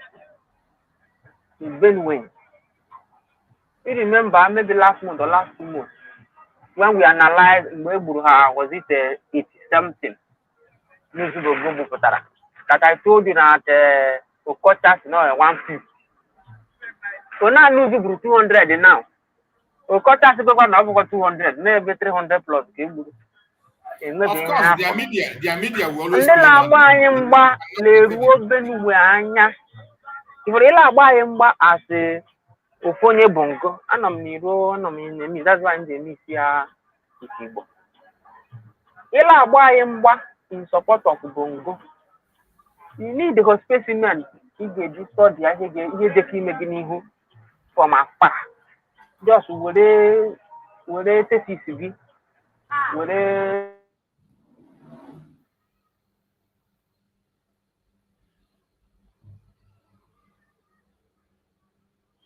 We can't hear you again.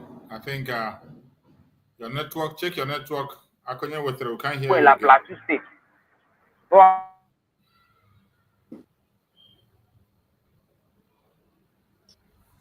Know your safety to defend the area. So that's what I would say.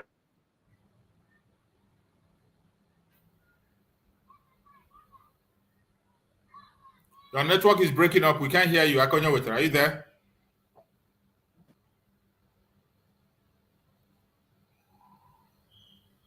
Bongo network. Ikego. Okay. I think the network have knocked him out. So whenever he recovers, maybe we allow him to still express himself. It's been a long time. The network is really dealing with him seriously. Every time he comes in, most of the time I will see him in the room before I bring him in. The network kick him out. So let's go to Bro Greg. Bro Greg, take the mic. Are you there, Bro Greg? My brother Greg, are you there? Yes, sir. Good afternoon, Master. You're welcome, my brother. Good afternoon, my brother Christian and the rest in the house. Master Greg. Ndewo, Master. That's my brother, yeah. Yes, we thank God today again. We're in a new week.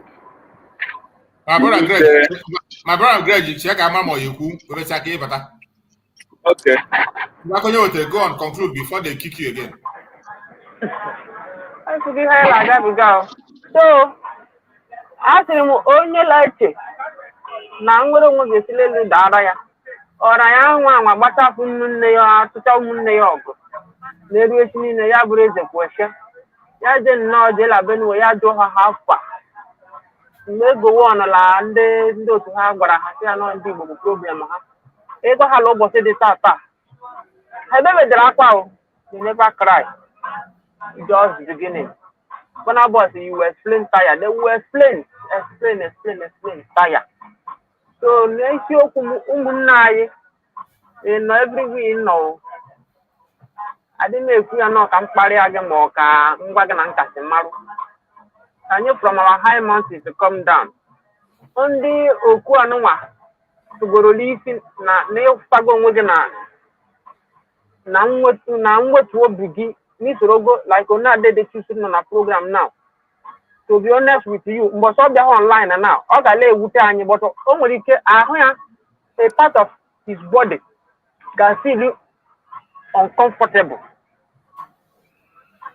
which means ọ dịga addicted to ihe ọ na-eme so ọ bụrụ na ịfụta ha na onwe gị biko jisi ike ma obi gị ka ọ dị ọcha aga m ekwuwe whiter than white because the slogan emeghị adulterate jisi ike mee ka obi gị dị ọcha ịkpọ n'ala jụọ onwe gị nwere onwe a kedu ihe ọ pụtara idefine ya to yourself mgbe idefine chara ya ịchọwazie definition that collective force nyere ya because ị nwere ike define ya to yourself onye gị ịkụ ọnụ ka nwaanyị si pen ị nwere ike define ya to yourself nghọta ya abụrụ ka ịbụrụ agada gbachiri ụzọ ka ATM kwa ị nwere ike define ya to yourself kwudo na onye nke idefine nyere onwe gị ị nwerozie esi ya so it define to yourself then it is a collective definition ndị niile pụtara nyere ịstọdịkwa nke ahụ ekwuzi oke ịbịa stọdịa onye dị onye emego ejide ya onye eme ngwa nke ugbu a kedu ka anyị ga-esi mee ya because ndị oyibo sịrị when you keep repeating the same thing and expecting different results you are a fool so azụmara ka anyị ga-esi mee ya it will help us to go a long way nke bụ isiokwu bụ unity. That is the only thing that will defy all these things, all this hope. Like Finland, the Garaka Simon, because of they have perused us and discovered that we are disunited. Or today, na program or signal. That is why I have been in touch with the MOP Paul Ashebe. Which means all this why Lord let you na MOP leku. Many had just had the white. But we have one you see confusion is injured. Then the last and Tingozi, Madame Ngozi. You see, Salana and Gaga to a city go. Sonyara Patawanage and the Koropa Lezoku. If you could make a few a ticket to Soberas in MTMZ, most of it to Paroberas, but I got the Dagi video.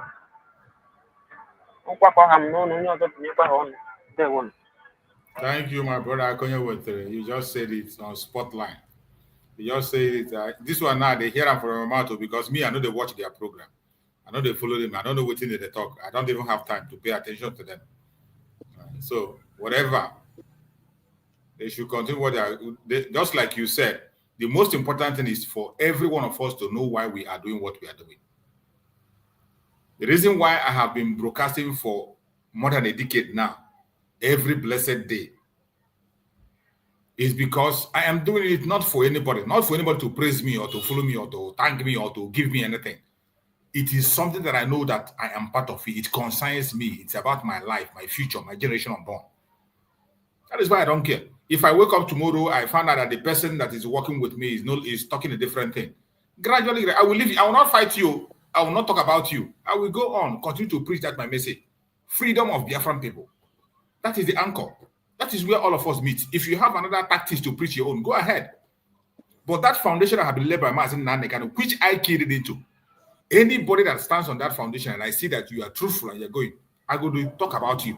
Any day where you say you know full again, you begin to say a different thing. I will stop talking about you. I'm not going to fight you. I'm not going to use you as my topic. I focus on the real one that I know. And that is what everybody should be doing.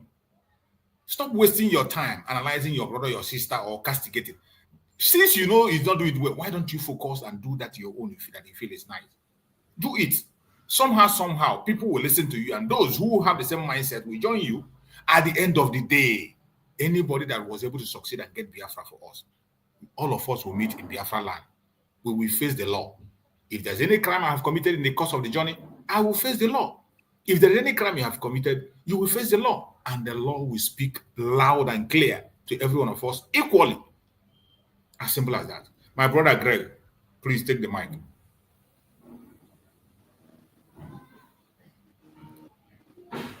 Are you there, my brother Greg?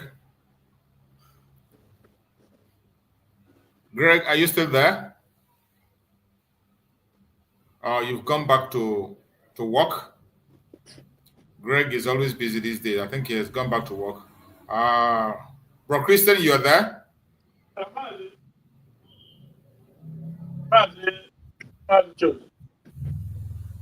Huh? That's true. Yeah. Oh, okay. I'm trying to go to be. What is the? I'm back. Oh. Okay. Okay, welcome. Go ahead. Okay. Thank you, my brother, for the opportunity. They're just using system to tie me down, but I will win them. Yeah. Today we are come to a new week and sit at home. We thank God for our people back home, for their courage and their determination to be free. Those that know the importance of freedom. May God strengthen them, and whatever they are losing, may God multiply it for them. We thank God for Maz Namdekano. We thank God for Maz Simon Ekpan. And we continue in our prayers for them, that God, who gives them the grace to start this work, will empower them and set them free to accomplish what they have started. Because what they are fighting is a freedom for the people, and it's worth doing. I don't think God is happy about the news of what is happening in Benue and every other part of the country. For those who determine to be free, may God protect them, give them the wisdom, the courage, the ability to be free from evil. And that is what Simon F. and Nnamdi is doing. So our prayer is that God will be upon them, strengthen them healthily, strengthen their mind and their spirit, that they will be more courageous than even some people that are outside. Yes. Thank you so much, Mazichus, and all the medias. I pray for all of us that God will grant us the grace to do the work. Yeah. My brother, I will first start from our people who are betraying what we are doing. I will first start from there because charity begins at home. I will first talk about my problem before I talk another person's problem. My problem now is the people that the enemy have bought to destroy the fight for freedom. The freedom we are fighting for, and some people think they will come to be a problem. I am praying the same prayer that Simon Ekpa prayed. He said, God, if what I have come to do is to help Mazin Nandekano, Mazin Nandekano, and fight for the freedom of my people. If there are any of them who are doing any evil against me, that evil will follow them back. Today, I stand on that prayer of Man Simon Ekpan. And those who know the truth, those who know what is right, those who know the where they're supposed to be, and they're not doing it. May heaven turn those things back to them, that they will experience the evil and the shame and the suffering of the innocent one. Because I cannot see the reason why we Biafrans will be fighting. People are putting, instead of them to eat, they will look for a way to contribute to make sure that what Biafra is doing is not going backward. And some people come because of their selfish interest, because they want position, because they want to be noticed. Then they are putting sand in what we are doing.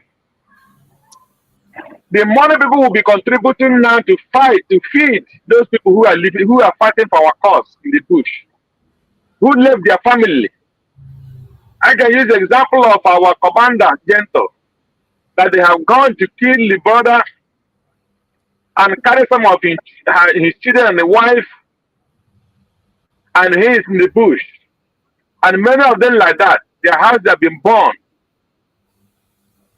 and their relations have been killed. And the money they will use to help those families, they will start to go and use it to pay for people who are called themselves lawyers, who are living in a country that is organized. Their families are okay. They have no problem. They have insurance. If anything happened to their law firm tomorrow, the insurance will take care of them and their family. And people said, because of the hatred they have for Dr. Ngozo Areze, that Dr. Ngozo Areze will not have peace. They will not swell peace in their family. They will not swell peace in their family. And because of the suffering of these innocent people in Biafra land, they will not have peace. They will never have peace. You cannot tell me that some people will be hungry and contribute money, laboring as I'm fighting every day, as I'm walking now, going up and down, do the things I'm supposed to do to help the family. And if I have any little one, I will contribute. And they will use that money to go and pay a lawyer that is okay. Because of the wickedness of a Biafran, that somebody called himself a Biafran. That money, his generation will not eat it.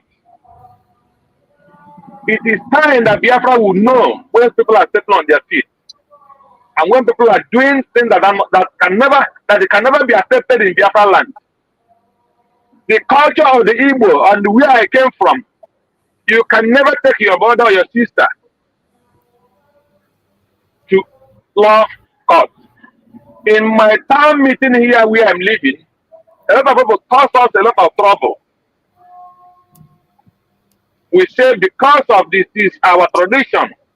Our mother say, if any case happen in your town, don't take it to the law court. Bring it down home. We will settle it anywhere you are living.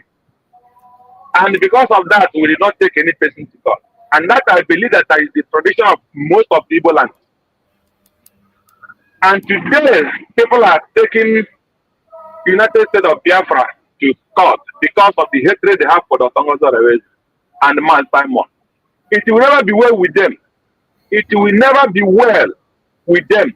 It will never be well with them. God knows my heart and why I'm saying this prayer. And if you come to pass, go and mark it. Put it dead. So that is number one, my number one concern. So when I come to the side of Benue,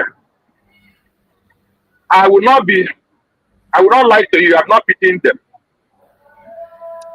I'm not pitying them not because of I hate them or because of what they did to the Biafrans during the Nigerian Biafra war. No. I'm not pitying them because you cannot tell me that Governor Tom had the opportunity to do something when he was the governor. He cheekily went out. Simon Ekpa called him several times. Nnamdi Kanu called him several times to stand up. He did not do that. I am a Catholic, and the man who is in that power there now, he said he's a priest and he's a Catholic priest. And his people are being killed and he's keeping quiet. That is not what the Bible said. The Bible did not say when they are killing you, keep yourself and leave yourself, let them kill you. Christ told Peter, as long as you are still with me, keep your what? Keep your knife or your machete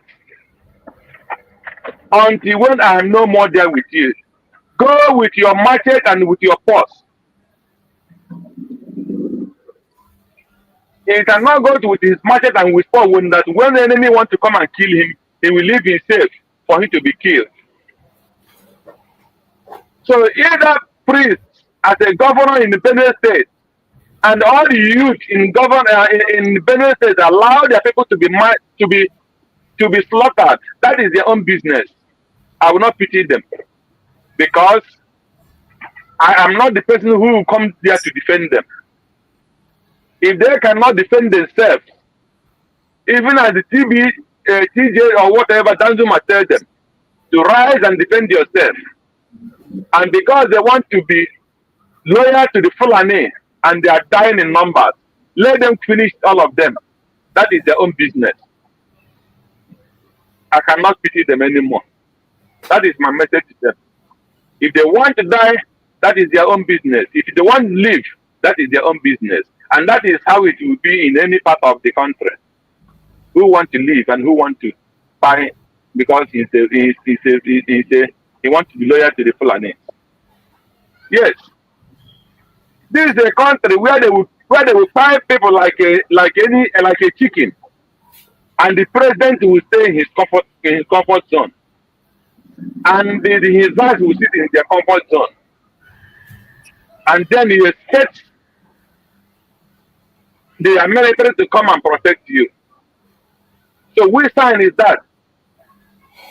You cannot kill 3 people in America, and American president did not visit that particular place and know what is happening. Or even his vice, or the governors, and they did not do anything. So people who don't have the value of their people's life, is it me that will be crying for them? No. So that is the point. And that is why I will continue to pray against Finland. Because Finland cannot tell me that if any foreigner, as Simon Ekpa is a foreigner and he came to their land, as Simon Ekpa and all the Africans there started killing the Finnish, then they will keep quiet and they will be going to the European Union to cry or going to the America or Western Union to cry.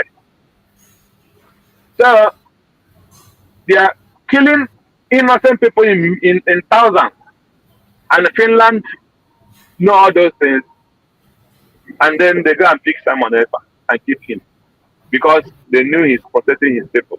They tell him terrorist. What is terrorist?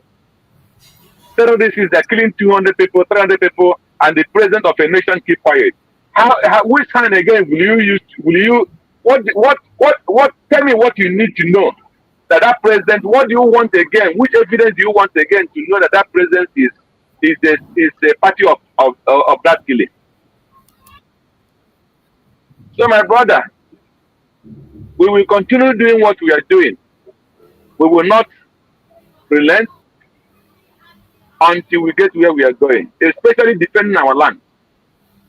So there is nothing they can do about it. Biafra must defend themselves until we are totally free from the evil one. So that is my little message. Thank you. I will be on the corner listening until we have another opportunity to come in. I will. Thank you, and God bless you too, and every other one. Thank you so much, my brother. I appreciate you. Thank you for that amazing contribution. We appreciate you for that line of thought. And Ocean Monster, my beloved brother, you're welcome. Ocean Monster, unmute yourself. Let's hear you. Unmute yourself. Ocean Master, are you there? Yeah, Mazindewo. No. They were in. I greet you, and I greet Biafrans. Yeah, let me just listen for a while before I come in. Thank you. Okay, my boy. You're welcome. My brother Christian, you were saying something before. Yeah, Massachusetts. I wanted to know if what the situation of the case with Maz and Namdekano. I don't know. Did they say they are moving to DSS center? I don't know. What do you have any news or? Case of Maz and Namdekano, you know, he had an emergency appearance on Friday. That was an appearance on Friday. He was in court on Friday, so they continued the cross-examination and they brought a new witness. The new witness now we are talking about importation of Radio Biafra. Transmission. That's what we are now talking about, how he brought transmission and all that, and how he gave an order for execution of people, how he gave order for 200 head to bury Ikonso. Okay. That how Ikonso was the one that attacked the correctional center and all that. So that cross-examination, they just brought a witness. So I think the case will continue. It was supposed to be today, but they shifted to 18th. It's going to be 18th. 18th, it was adjourned to 18th. So 18th. Okay, so it's fake news, like that they've moved from DSS to DSS. Anyway, again, maybe it's from one DSS of those. Huh? They moved him from DSS to where? Yeah, no, again, I don't know. So that's why I'm just asking. Sometimes it's hard to know which is which. No, what I heard is that the judge said that he will no more be presiding the case in the court, that he will move the judgment into DSS arena or what, because of the or whatever. I don't know if that is true or not. Because of what? Because of the threat. I don't know. Threat? Yeah, the judge said because of the threat. I said, who is threatening? That's my question. That's what I was asking the guy who was telling me. I said, who is threatening him? I didn't know. I didn't hear about. Okay, let me check. Aloy Ejmako's platform if such information is there. There's nothing like that in Aloy Ejmako's platform. Then maybe it's fake news. You know. There's nothing like that in Aloy Ejmako's platform. The last tweet Aloy Ejmako made on his platform about that case was that further prosecution have been adjourned to 18th June 2025. Okay. For the prosecution testified today. That was on the 16th. He made this update. So there's never been any new update again at that place. Yeah, if it's not on his handle, then it's one of those clickbait from YouTubers. So obviously that is another phenomenon. That's another phenomenon we are dealing with now. Everywhere you look, people are looking for clickbait. They just put up something. That's why it's very important. Sometimes we have where to verify this information, but our people sometimes they are so lazy to go about and check this in before they carry the information and run with it. Oh yeah, well, and some of those narratives are created by the zoological agents to destabilize our mindset or to know what. Sometimes they just use it to know our feeling, how we're going to feel. Yeah. You can take it from me that maybe they are planning such a thing, but they don't know how Biafrans are going to react towards that. Yeah. So sometimes, in order to check our reaction, they will throw this thing out through their own media, through one of those their sponsored Twitter, on Twitter handle or any media group. They will just say it to see how we're going to react. And once they weigh that your emotional reaction and all that, they begin to take the action. But it's not come out from anywhere. Now it's not the true this thing. Truly is a big shame, a big shame on every one of them. Not even any one of them is exempted. The Falana, the P2B, all of them, that these people, they can continue to be massacred in the Middle Belt, and their priority is someplace else. It is I don't know. I don't know how they can get away with all these things they are doing. It's, for me, I find it so hard to understand that people are not emphasizing on the important things. We're in 2025, not 2026, not 2027, but you've all stopped governance. It's all about election, removing of governor or not removing, pressuring people to the camp from party to party, strategizing, and all the money they are borrowing is all on how they can share it among themselves while people continue to get massacred. And it's just so sad that I don't know. And in a normal society, yeah, somebody will be held responsible. You know, you cannot be a president, and but again, we saw it before the drug baron came through. The one before him, he was the same, more or less.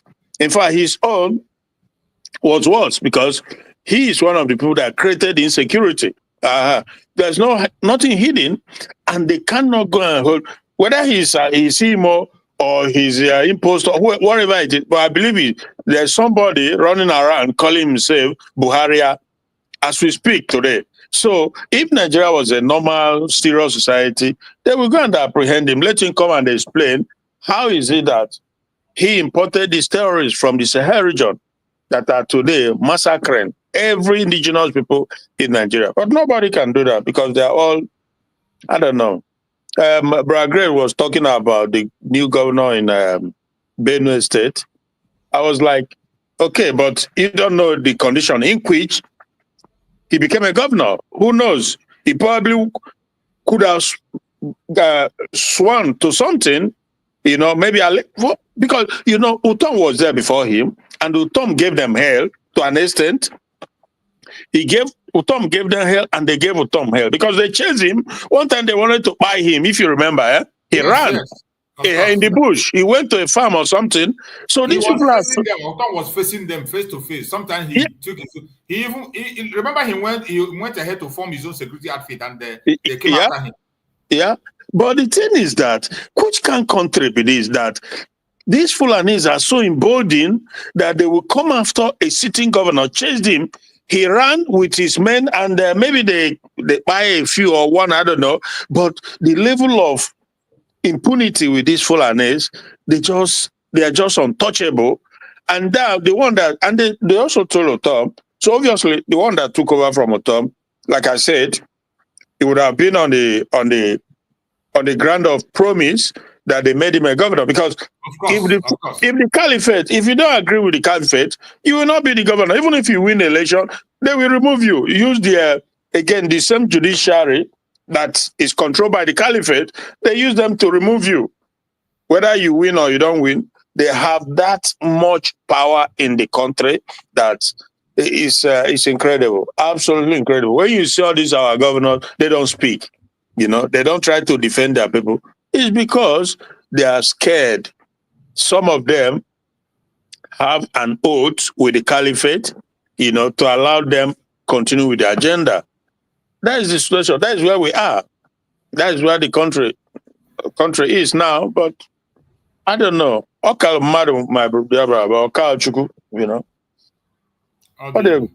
You see, when we talk about the action of these people and the way they be, there's one video I came across I want to play. Let us hear. This man is one of the most senior people they have in that Fulani caliphate, the Fulani politicians. These are the people who brought the terrorists themselves into Nigeria. Now, sometimes when we come and we say that it is the Fulanis that are causing this mayhem, when we call Fulani terrorists, some people get angry. And I don't know why they are. Why? This one Nigerian these are a bunch of clowns. I don't know why. Yeah, they are evil. They are sometimes it seems as if we are saying something that is not true. Exactly. Sometimes they are worst. They are more evil than the real evil. Because what do they want us to call them? TV of Yoruba terrorists. Why? How? I just can't imagine. Now let us listen to this Erufai. Let us listen to this interview that was given to Erufai. Let us just listen. If we went to that forest and flushed them out, would degrade their capacity. No, the greatest challenge that you face, though, is the Fulani herdsmen today, which is being reported in just about every other media, that they are the ones perpetrating this crime. Which crime? Are they the ones? Which crime? Killing of people. No. Look, let me explain the three problems. Now, listen to his explanation. Let us listen to this explanation. Sorry. Or current thing, or the current. I didn't check whether I just saw it. I just took it. I didn't know whether if it is current, but from indication, it might not be current or maybe current. Okay, then you will get it in context. The cattle rustling and banditry is an essentially Fulani phenomenon. Okay, it is Fulanis, and we knew where they were, and we collaborated with the state governments surrounding that notorious forest range, Kamuku Kuyambana Forest Reserve, and said, look, this is a problem that we have to solve jointly. We collaborated with the cooperation of other state governments. We put together money and a military operation, flushed them out. Okay? And today we have over 300 young Fulanis between 18 and 30 in custody for kidnapping, for cattle rustling, and robbery. Okay? So that we understood. It was easy because that's one place. Okay. We follow that one up. When you understood the problem and flushed them out, did you? When you say flush them out, is it not that same Fulani that he's denying? When this man tried to say the people kill their Fulani, he tried to deny it. And now he said that they gave order to flush them out. He mentioned them, the kidnappers, the cattle rustlers, and the criminals. And he confirmed that they are Fulanis. He's a liar, bro. Bold-faced liar. Let's see the question these guys are.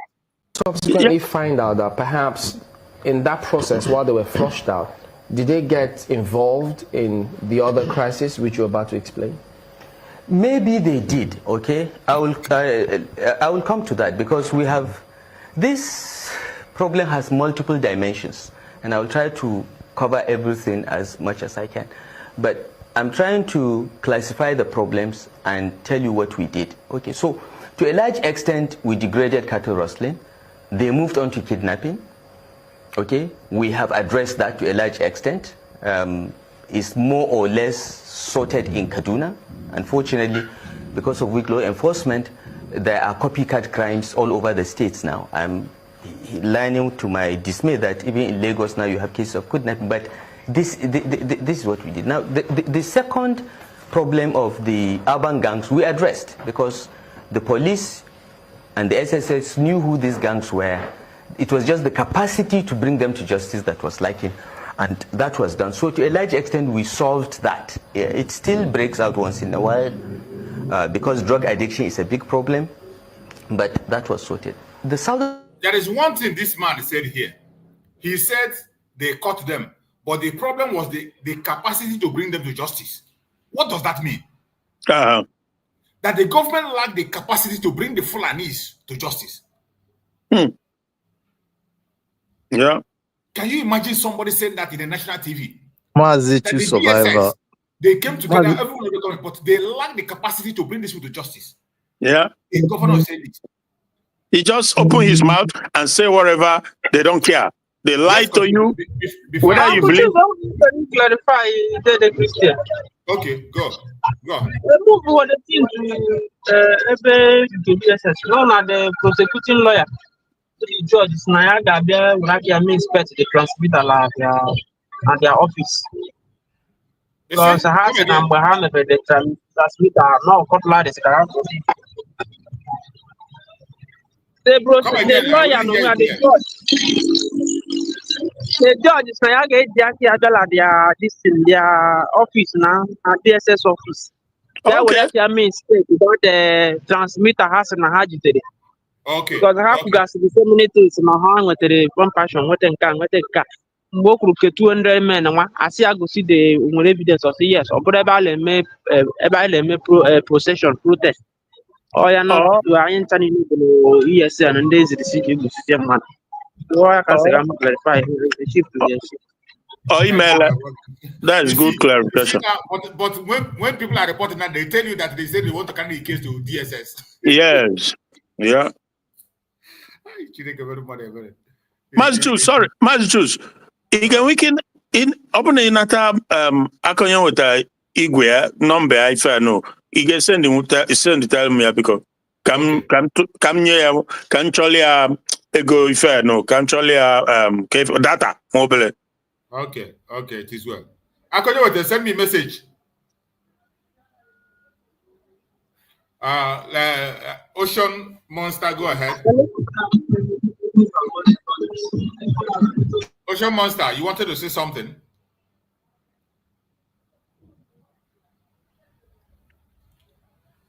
Ocean Monster wanted to speak before. I think he's back to work. So let me keep playing the video. Let's just listen to it.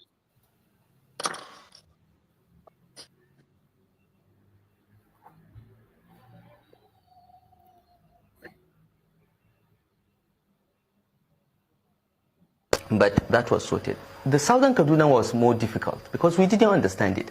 And this is why we needed a high-profile committee like the Agwai committee to look at it. And they did. We established the committee in July. By the end of August, they submitted a report. They went round Southern Kaduna. They talked to community. They talked to everybody. And they came back with certain findings and recommendations. And the findings were very enlightening, even to me, who is Fulani. Okay, I'm 87.5% Fulani, I'm told by my parents. They found that there were 3 groups of Fulanis. The settled Fulanis, like me, that don't herd cattle, they're settled in one place, don't move around up and down. The semi-settled that live in Nigeria, they are Nigerians, but move their cattle up and down in search of pasture. And then there's the transhumans pastoralists that come from other African countries. Fulanis are in about 14 countries. All over West Africa, there is virtually no country in West Africa that is no Fulani minority or even majority. And under an ECOWAS protocol signed in 2003, these Fulanis take their cattle when the dry season in their country starts and herd them down to Nigeria, up to central Nigeria, okay, in search of pasture. And around March, when the rains start, they start moving back the same routes. And apparently, I didn't know this until I got briefing as governor, there are international stock routes mapped out from pre-colonial times that these transhumans herdsmen follow. Unfortunately, because of population explosion, we are 50 million at independence. Today we are nearly 200 million. Because of population explosion, urban development and farmlands have taken over some of these international routes. Okay, this is the basis for the clashes now. Before this man continue, let it be on record that there is no grazing routes in the southeast.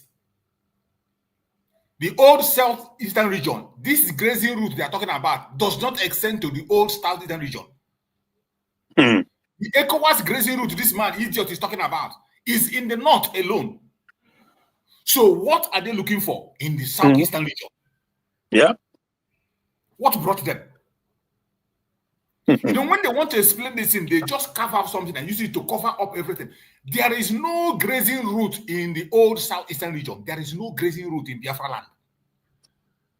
The grazing route does not extend to Biafra land. It is only in the north. But again, Rachus, okay, let's just, for the sake of argument, that we are in this modern time, in this day, who does that now? I mean, they have so much opportunities. They have so much capital to provide for this. Because in modern time, if you are running around with cattle, it's just detrimental in every sense of it. They are not being taken. The cows are not being well fed. They are not being taken. It's like more like even a punishment. You are suffering the cows, walking, and they are the best way is to make a ranch. It's a huge business, billion dollar. My brother Christian, that is where the problem comes. Value system. Yeah. You saw a member of the House of Assembly defending Fulani open grazing. Yeah. Telling you that they love their cow more than a human being. That is why we are calling for the disintegration of Nigeria. These people are not ready to embrace this modernization you are talking about. They are not ready to embrace it. Value system in the north is different from the south.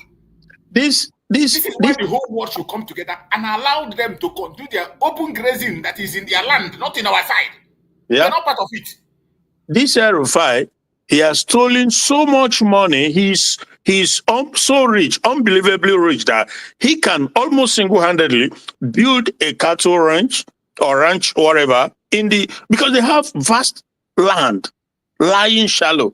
Build it for them, build everything they need, but they don't want to do it. They are using it now as a camouflage excuse to infiltrate others and carry out their real agenda. So they're just using it as excuse. The truth of the matter is that they can solve this problem. Like I said severally, Dangote is one of the, if not, I don't know how rich, but anyway, he has so much money that he can just deal with it. But he doesn't want, because his own, even the Dangote himself, his aim, his objective is Islamization of the entire country. It's as simple as that. People need to stop pretending or acting stupidly.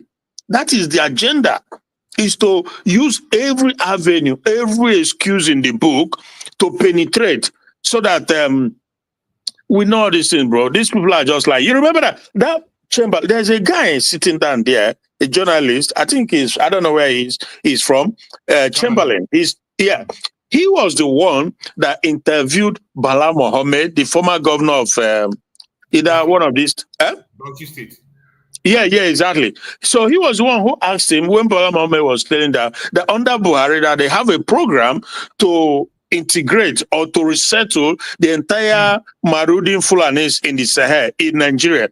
And then this Chamberlain asked him, he said to him, Mr. Governor, how did he put it? He said to him, so are you saying that Fulanis who are not Nigerians, who are originally they are not Nigerian, which should be brought in and settled in Nigeria?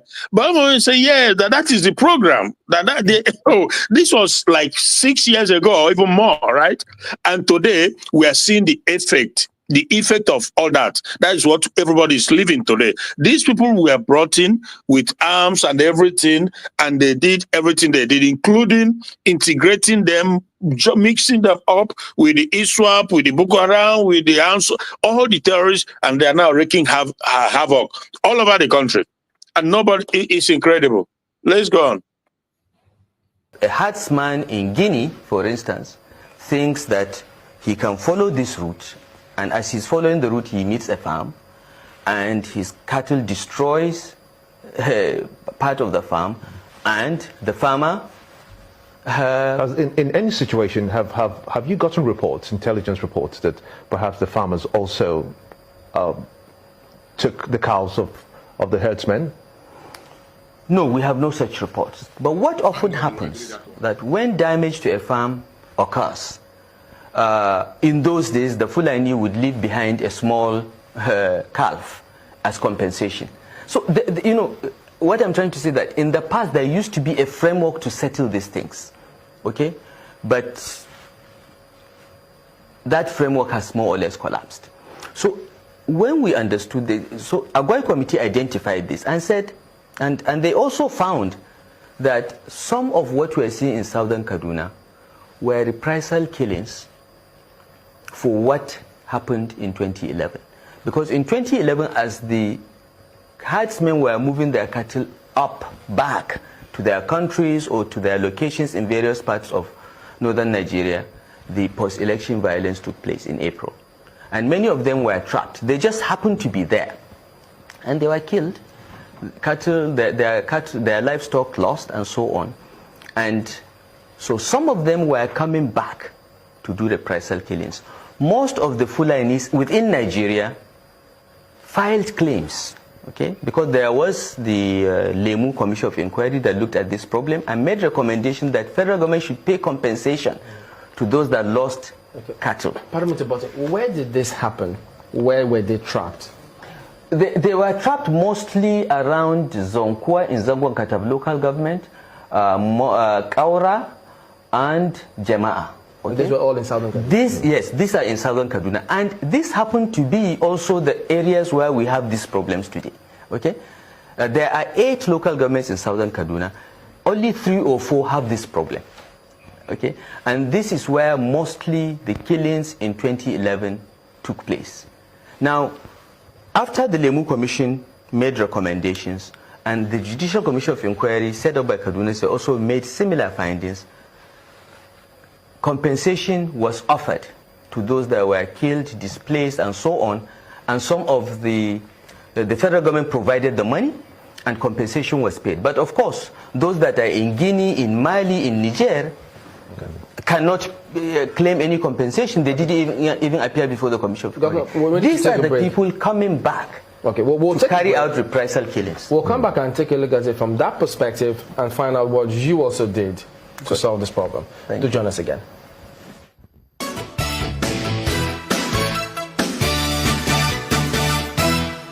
Welcome back to Sunrise Daily, continuing our conversation with the Governor of Kaduna State, His Excellency Nasir El-Rufai. He's here with us in the studio. You have said that you did identify how kinds of Fulani that exist, how some of them move from different countries into Nigeria to cause some of these problems. Now, on the 3rd of December 2016, it was widely published that you had a meeting with a select group of journalists, and you did brief them that your government has traced some violent, aggrieved Fulani to their countries and paid them to stop killings of Southern Kaduna natives and the destruction of their communities, saying that the renewed violence is carried out by bandits. Could you explain this? Well, look, that was reported not only incorrectly but out of context. What we did was this. The Agwai Committee recommended that we should reach out to these transhumance pastoralists because they have established that most of the attacks in southern Kaduna are traceable to them because they were outside the process of the Lemu Commission and the Kaduna State Commission of Inquiry. They did not receive any compensation. They didn't even appear before the commission because they are foreigners.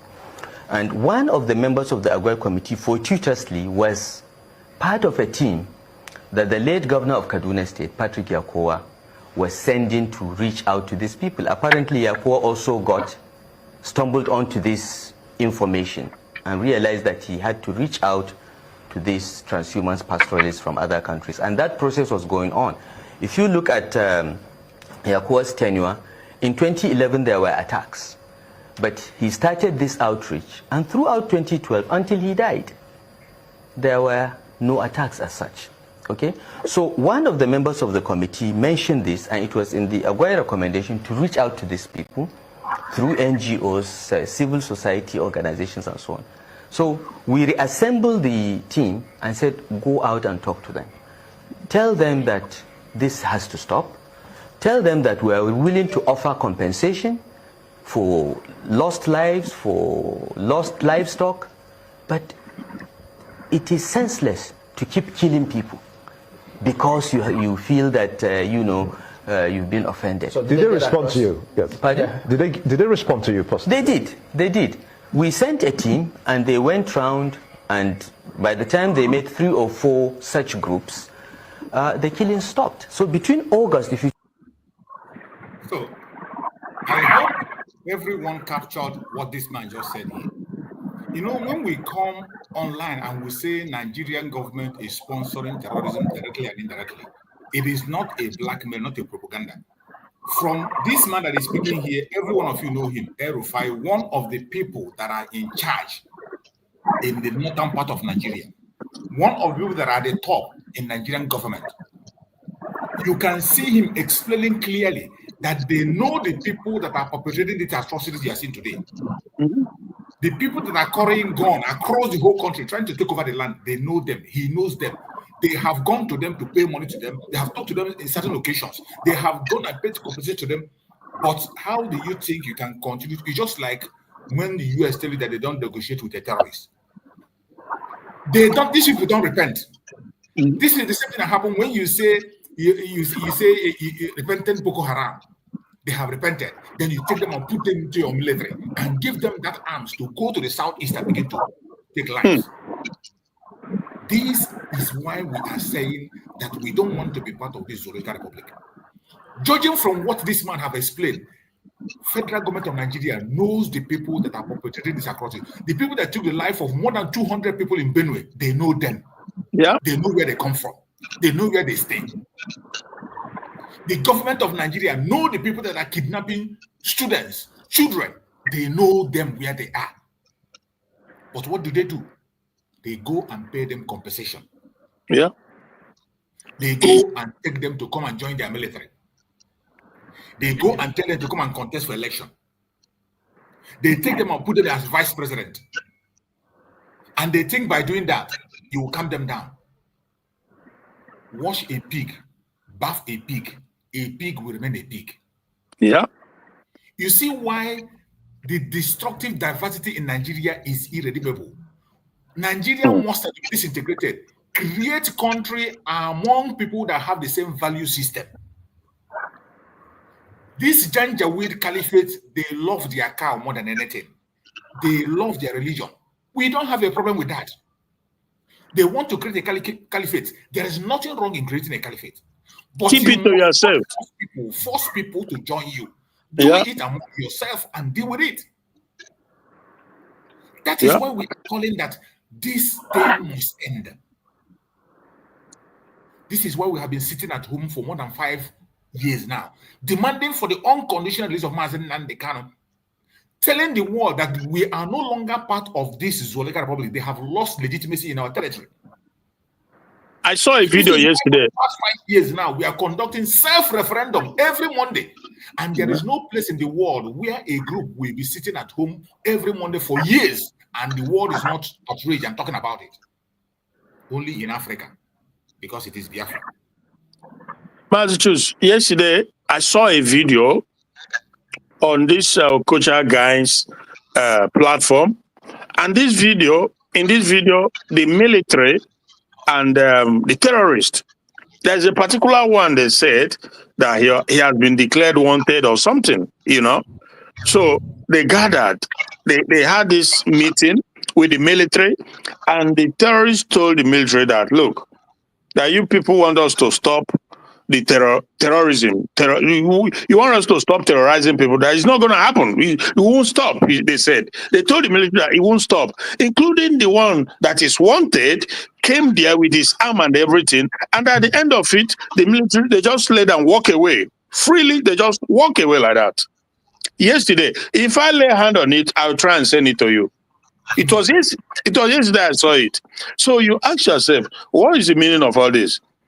Terrorists who are killing people, they came in that meeting and the military could do nothing. So obviously they are in charge of the country. It's a terrorist country. You say it's a terrorist country because why must you even have a meeting with them? Okay.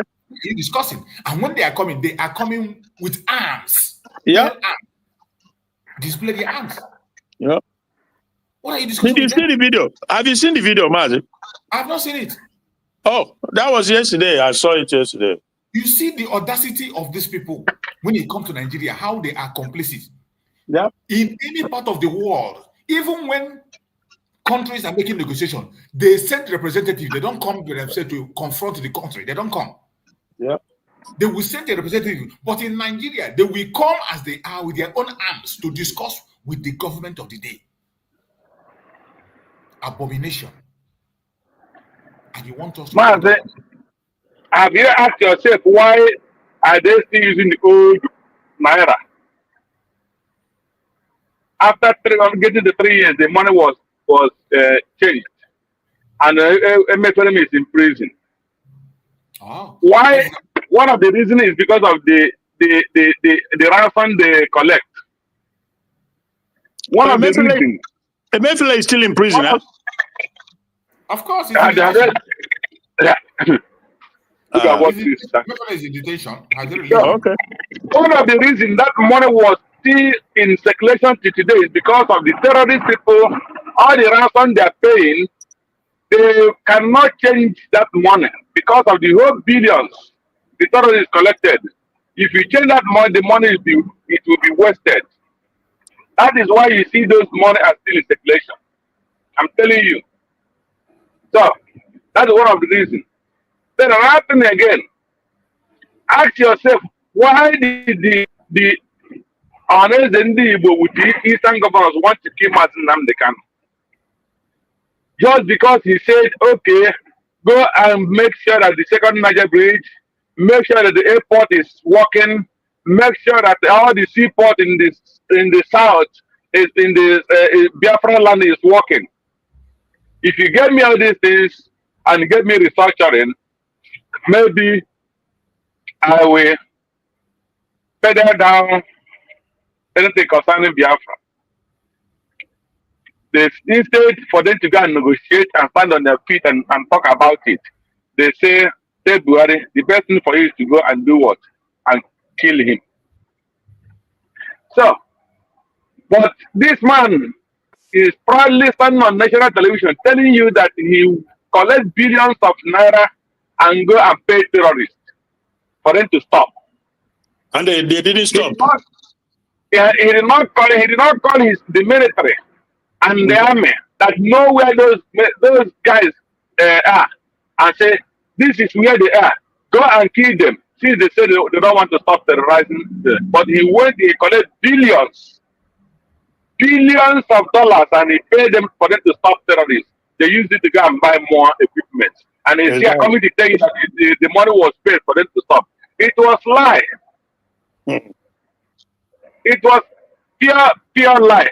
So that is why you must know what these Eastern governors and the with all the Eastern politicians, the evil they are doing to their people. Remember when this guy was central bank manager? What was his name again? The one that Sanusi. Sanusi, how many billions did he send to the north when he was the central bank governor? Do you remember? When Soludo was governor, how many more persons did Soludo take as to central bank of Nigeria and offer them job? I'm not talking about for him to talk, say to bring down something to the east and say that there is something they were supposed to use it to do. Nothing. So all those things are the signs that we should know. So when somebody is coming out to tell you why are you fighting for Biafra, all those criminal Eastern governors, and it's a pity that nobody wants his one to die, but those people that they are not worthy to live in Igbo land. I'm telling you, they're not worthy. They're not worthy at all. Yeah. Now the people who call themselves Boko Haram and herdsmen, they will go and recruit them and say they are repented. I think there is one military man say that the terrorists can never stop in Nigeria because of what they are seeing in the military. That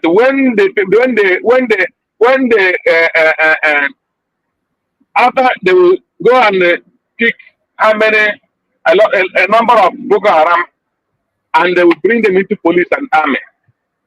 And when they come into the army, they will give them more powerful arms.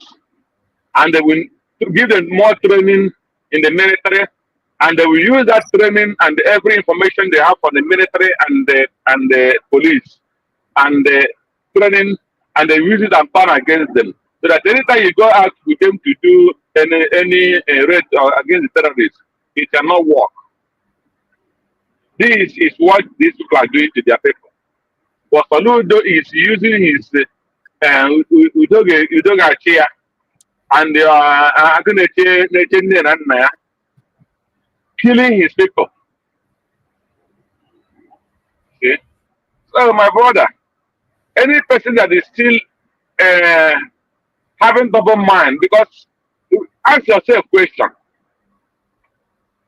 Ask yourself question. How can somebody that is fighting this freedom with you, all of a sudden you leave freedom you are fighting and you turn your gun against your brother and your sister? Only for no reason. Because since Saturday, when Dr. Ngozi address the Biafrans, I have been thinking, what is the crime that this woman committed against Ogenkere and his group? They have never given me one tangible reason why they are attacking that woman. They did not come and tell us this, we contributed this money, and this woman stole those money, and she refused to give account of it. Then I would have said, why? They did not give me any concrete evidence that Ngozi Reweze was the one that betrayed Simon Ekpa. That such accusation was not there. So tell me why somebody get up all of a sudden after 2 days that Simon Ekpa was taken out from us, and every of them become a tiger against this woman without no tangible reason, and people are following them. It will not be well with them. I end my summation now. Thank you. Thank you so much. I appreciate you for that wonderful contribution. Ocean Monster, are you there? I guess Ocean is busy. So we have really hitting it up today. And I think I'm going to be rounding up the program now. We're going to be rounding up the program. So my beloved brother, Christian. My beloved brother, Christian, please give us your closing remark. Let's round up. Give your speech and closing remark so I can round up the program. Okay, bro, choose. Then we just, you've spent quite a lot. Okay, so we, as usual, let's just keep pushing on, and by the grace of God, tomorrow again we'll be here. So Biafrans, keep on pushing, don't look back. Keep on walking, don't look back. God bless you all. Bye. Thank you so much, my beloved brother Christian. Thank you so much. I appreciate you. My brother Greg, are you there? Go ahead. Give your give your closing remark. Thank you, Biafrans. And as we are about to close today, I just want to say, may God bless all the Biafrans. Please do not go on break. Continue fighting with whatever you have. If you have prayer, put your prayer more fire. We need it more than ever now. We need prayer. Nobody's telling you that you don't need prayer. We need prayer, and we need finance, and we need equipment. All those things are allowed. They are all allowed. So please, keep on pushing, just like Brother Christian said. Push with whatever you have. Push with whatever you have. And the men and the ground will pray for you. All the Biafra Army and Biafra Defense Force. Our prayers go for you, to you, that you will not labor in vain. And open your eyes and know who is honest. And ask questions before you act. That is my message to all Biafran and to the Biafra army. So thank you, my brother, Chris, and my brother, Chus. May God bless you and bless all the Biafrans as we end for today's program. God bless you. Bye. Bless you too, my brother. Thank you so much for your amazing support and constant message to the Biafran people. I appreciate you. And I thank every Biafran that have observed the sit at home today. You can see the video of the sit at home rolling there. Biafrans are resolute. We are demanding for the unconditional release of Mazen Nnamdi Kanu. And we will continue to demand until he is fully released. And I bet you, the genuine freedom of Mazen Nnamdi Kanu will come with Biafra coming. If we do not have Biafra, everything we are saying, I can bet you that they are not real. They will deceive you, give him bail, and later they come out to take him out. But I bet you we will not accept that. I appreciate everyone that participated on this sit at home. Biafra will continue to be that lockdown. The same way, every Monday we will continue. It is a referendum, and we will continue until we get to the promised land. We are not looking back. I can see my brother Ocean Monster have unmuted. If you have time now, you can speak. We are rounding up. Okay. Thank you, Maz Chuk Survival. And I greet you all Biafrans according by your time zone. Thank you for always coming and doing the needful and doing justice to some issue. Biafrans, just like what our brother here have said, I want to add my voice by thanking every Biafran, wherever you are, those who are at the homeland, observing this sit at home, observing this referendum, of observing this call that Biafrans will continue to stay or sit at home until Mazen Nnamdi Kanu is unconditionally released. Yes. That is the point. The world have seen it. Nobody is forcing any Biafrans to sit or to protest in this manner of sitting at home. Biafrans are doing it willingly, with wholeheartedness. Biafrans have resolved on this call of sitting at home until our leader is totally free and Biafra is restored. On this note, Finland should take note of this as well, because it's part of the thing that they accuse our PM of. Exactly. They can see it since the taking of our PM to questions. The sit at home have continued the way it is. There's a battle going on in Okigwe State. BM is not there, but the battle is ongoing every now and then, meaning that Biafrans have resolved to free themselves, because freedom is not given, but is taken. If they refuse to do what is right, then we have to take our freedom, because we cannot live in our own land as slaves. We cannot live in the hand of foreigners, in the hands of those who comes terrorizing and killing us. It will never be. It will never happen, because in Europe it's not acceptable. In America it's not acceptable. So in our land, Biafran, in African continent, it's not acceptable as well. Now, having said that, somebody was talking about no, I saw the video you played here when El Rufai was say that when they catch the terrorists, Fulani herdsmen, that they lack the capacity to take them to court.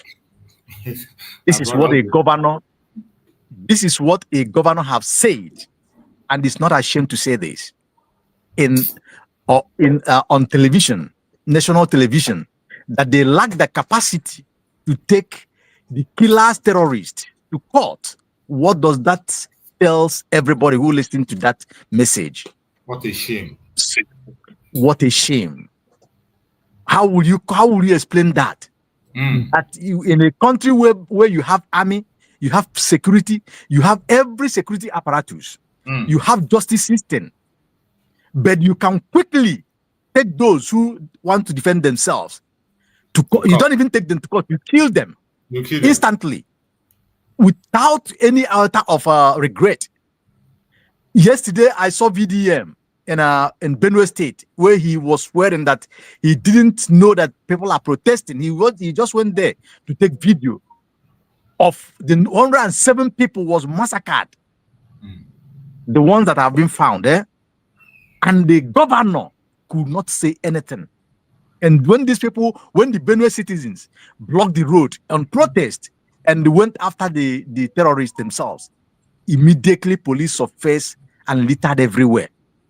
And the question is, so this number of police exists in Nigeria, this number of armies exist in Nigeria, but they could not go after terrorist Fulani herdsmen who comes and kill at will with number of hours, no intervention. What a shame. And today, a former governor who have killed, almost annihilate Southern Kaduna people, which is part of these people, because he is aware of what happened. They all are master planning this very situation, because all of us knew what that man did in Southern Kaduna while he was governor. Yes. Now he said that they could not have the capacity to take invaders from foreign country to Nigerian court. And those who was able to capture and hand over to police, what do? They release them. They release them back with their guns, with their AK-47, not with guns. AK-47, call it. How is it? And push them to Biafra land. And push them to go and kill in Biafra land. Where does that happen in the world? But for sure, Our PM have said it, and Mazin Nandega cannot have said it. It's either freedom or die.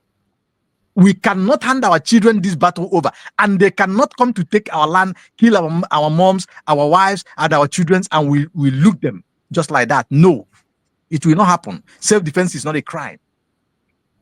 If you remember Mazu Survivor, prior to 2015, when the former president once took over, the former police boss then called on every person that have form faction that is hunters gone to return it. Yeah, I remember that. Throughout Biafran land, they make sure that everybody returns their own. And that was, most of us were saying that there's something more bigger than that. Because nobody, how can you call the hunters to bring out their guns? Whatever you will have to defend yourself, they call it back. And immediately that happened, they just freed the gate. All the borders. These people came with all the sophisticated weapons. And today, look at what they are doing. Anyway, the Benue people as well, this is a lesson that all of us and other ones will learn from. What is going on in Benue and Plateau State? Benue people, Plateau people was laughing when Autumn was fighting the battle. Autumn cried, and called all of them to put mouth. They refused. And at the time, Autumn tell, I think it was Lalong then, he told him, he said, if you want to keep quiet, but it will go round. It's not long. Look at what is happening in Plateau State. Look at it. The strong man in Benue, a Mazu Survivor, if you remember him, was taken down. Yes. That guy is a fighter. That guy is a warrior. And they lured him. They say they want to give him amnesty. Yes. Yeah. On his way going, I think Autumn give him some note and government backup. On his way going, these people stop him and take him out. Yes, take him out there. And Autumn came out. The former governor came out and was crying. And he said, okay, even as at that, let them give him back off the documents that he gave that guy while he was coming for that mission. Just imagine the betrayal. Autumn did whatever he could do. But because of this, how powerful these people are, they have taken over every security you think about. When a governor gives order, his order is meaningful. Yes, his order is meaningful. The order of the governor is meaningless. They will tell you they're waiting for order from Abuja, order from here, from there. What does that mean? Today, I see people predicting, saying what the US have predicted in many years ago, that in 2030, that Nigeria will disintegrate. And we are in 2025. What are you seeing? Biafrans all over the world. What are you seeing, Nigerians? If in a country whereby there is army, if in a country where there is security apparatus, these people will come and take out the entire community. The entire community, no intervention. And when they want to send intervention, what do? They take jet up, and that jet will go and throw bomb where Christians are living, where the people that you're supposed to protect, you go and kill them. They are running from the enemy, the terrorists that comes to kill them, and immediately your jet or helicopter come, you go and throw bomb on the innocent ones. What does it tell you? So, Biafrans, I will call on all of us. Everybody should stand firm, stand strong. Remember, there are enemies within and enemies out there. The ones they are using now, they are using them for distraction, so that they will take you, they will put you into confusion, whether to contribute or not to contribute, whether to donate or not to donate, so that they will achieve their mission and their goal. But we will not allow that. Let us continue to work hard and continue to donate for our survival, so that they will not get us. Because at this stage we are, if we dare look back, if we dare relent, that means think about the force they will come with. and what will befall the Igbo nation, the Biafran land in general. And as at that, you know the history. Master Survivor, thank you for this opportunity. I know you are almost closing, so let me not take long at this time, but we have to be strong. Thank you, Biafrans at home, and thank you, the Biafran Liberations Army, all of you that are standing firm and rain on sun and upon all the things you're going through. You all have seen what is going on. You know the government that is right standing with you and government that is meaningful for Biafra. So whenever you want to come out to speak, you know where to direct your words. Thank you. May God bless you, protect you as you protect our lands, and protect us as we go home in no distant time. I so yield. God bless you all. You can always get better. Yeah. Thank you so much, my beloved brother. I appreciate you so much. Thank you for that amazing, amazing speech. It is not easy. Most of us that are here are busy. So many of them that are speaking on this platform are speaking from their offices where they are working. They just take out their break, take out 1 or 2 minutes and speak to Biafra. It's not easy. That's to show the commitment, how we are committed to this cause of Biafra. Many people you see that are coming online here to speak, they are at work. They speak from their working places. The very little time we have off time, we just come out and we say what we have to say. Some of us, immediately coming back from our work, we just log in. Even in our busy schedule, we are always there. So it's because of the commitment, because of the love, because of what we actually, it is a matter of life and death. We are not doing it for anybody. It is for us to have a nation where human beings can exist.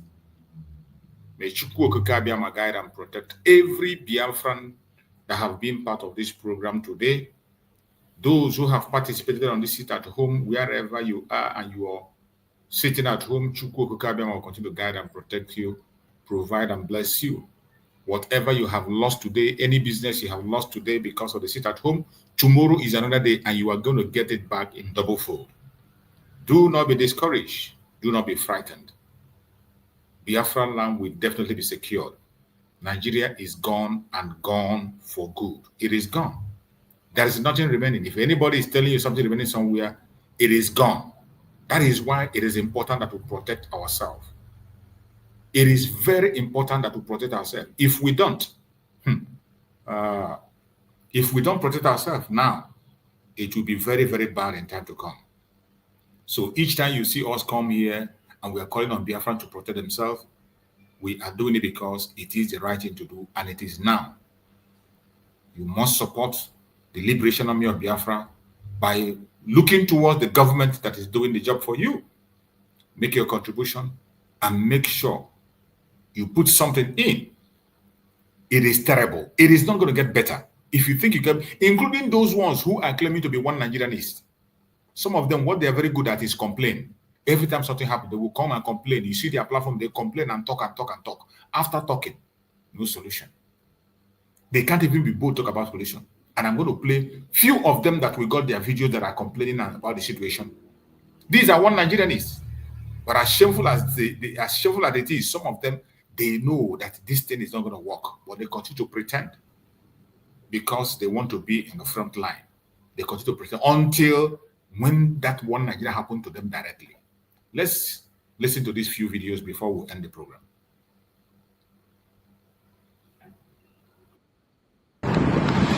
This is your boy Bishops. I'm here with Doro, Amy, and Charles. Currently, there's a serious crisis along Makurdi Road, and this is a warning to any northerner. Please, if you're from the north, don't even pass Makurdi Road. It's terrible. It's horrible. Even the military cannot even contain the mayhem. As I'm talking to you currently, right now, there's a massive attack by Fulani, and the T-Buttes have decided to take law into their hands. They block the road, destroying cars, burning cars. If you are from the northern extraction, don't even pass this road. If you see this, just turn back, and please communicate to anybody from the north. Don't even pass Makurdi Road right now. I mean, it wasn't easy for us to pass. happened there. You can see people on the road, people are trekking to Makurdi because of the attack. And it's unfortunate that it's like we don't even have a security structure in this country anymore. If the security has failed, please let the government give people license to own weapons. I'm telling you that Benue people are warriors. They can defend themselves. Trust me. Give them a leveling playing ground. Let them defend themselves, because it is becoming very, very clear. It's becoming ebullient that the government has failed, and the body language of the government cannot stop this or nip this at the boat. Please, if you're from northern extraction, avoid Makurdi Road. It's very dangerous. In short, from Lafia to Makurdi, just turn back and go back home for your own safety. Sign out here. You have had it. Everywhere is chaos and warning. And these are, some of them are supporting one Nigeria. They are asking if the country has failed completely, 100% failed. They continue to lie to you. They continue to manage it. They continue to pretend it's going to be better. But I bet you it will even get worse. Biafrans, it is either now or never. Prepare to go home. Let's play another one here, another one, and look at how they cry and complain. Fake people everywhere. Citizens of Nigeria. So like this, the way this matter they go now, we are fatherless in this country. We have always known that we are motherless. But now, it's officially confirmed that we are fatherless. If not, 200 people fight for Benue. Presidency no year. Presidency no year. Hakim Murio Kwana, what you not the president? But if to say now, people where they come from PDP can't join APC, when I go down update Baba say, some people have decamped, they have come to join you the presidency. Tinubu, you are becoming a thief. Your Excellency, you want to rob us of democracy. It's like your plan is becoming obvious. You want to steal this country called Nigeria. If not, how possible is it that Pope in Rome is sympathizing with us? All over the news, there are killings in Benue, insecurity has taken siege of this country. And my president has refused to announce it. Sir, you want to steal this country from us, and we will not agree. Now that you have turned us to opposition, no problem. Shebi, when they were doing campaign, Amber, they say, someone who gets mental case on a campaign. My president said, Naole. Simple. President too is only. You want to steal this country from us. Because now they are beginning to talk of you becoming a live president. It will not happen, no. Because you are such a heartless president. Fatherless, man with a fatherless spirit. Wife, motherless. Father, fatherless. You people are just concerned about 2027 and how to win or rig or take election. Any of the above. You are doing projects that they are using to steal and siphon money. We are talking of insecurity. How can 200 people buy in a country and all they are posting on presidential page is Happy Father's Day? Happy Father's Day. At any time contract here, at any time congratulate a country from us. Ọlọ́run ní fún yín ṣe. Baba Jagaban, Ọlọ́run ní fún yín ṣe. Tálàárọ̀ bá ní kó kẹ́rì ṣe, ọlọ́sùn ò ní jẹ́ ẹ̀rí ṣe. Tọ́lọ́sùn bá jẹ́ kẹ́rì ṣe, alálẹ̀ ò ní jẹ́ ẹ̀rí ṣe. Thank God you don't have any life left in you. Your 9 lives have gone. The only thing you are trying to do now, you want to make yourself lifetime kill you there. Lifetime kill president there. Lifetime call. Time life me. Only thieves. You want to take this country that belongs to we, our inheritance, our motherland, our beloved country, our great Nigeria. You want to turn it into a one-family state. We are not part of this one. We are definitely not part of this, and we will never be part of this. So brave enough and get ready for the opposition dragging. You see, cry one Nigeria. After crying, shouting, adding your drama, you are talking about a country. There has never been a country before. There will not be a country. And there is no plan to have a country. This is a fact that everybody should know. But these people, they come and cry. Oh, human rights activists. Oh, you talk this, talk that. Cry and call names, call Turubu this, call like this, call this, Nigeria this. At the end of the day, she is talking about one Nigeria. Your country. Which do you have any country? There has never been a country. There will not be a country. And there is no plan to have a country. But they fail to speak this truth to people that people should follow. Pursue disintegration of the zoo. Create a country according to people that have the same value system. Only that and that alone can settle the matter without a gunshot. Create country among people that have the same value system. The strategy is already there. The country have created itself. The Biafra land, Odudua land, the Middle Belt, and the Arewa. As simple as that, and this problem will die a natural death. Until you do that, you will continue to complain. You will continue to shout. Every day you come and you act your drama. We will watch, and we will use it as a program. While the Janjaweed will continue to take your life. For Biafra land, we are going to defend our life with everything we have. Defend our land, and we will continue to do so. May Chukwu Okike Abịama continue to guide and protect every Biafrans. May Chukwu Okike Abịama continue to guide and protect our Deputy Prime Minister. May Chukwu Okike Abịama continue to guide and protect our Prime Minister, Mazi Simon Ekpa Njoko. May Chukwu Okike Abịama guide and protect our Supreme Leader, Mazi Nnamdi Kanu. No weapon formed or fashioned against us as Biafran shall prosper, and no weapon formed or fashioned against our leaders shall prosper. Thank you for being part of this program. I will see you tomorrow, same time. Please like and share if you have not done so. Stay blessed.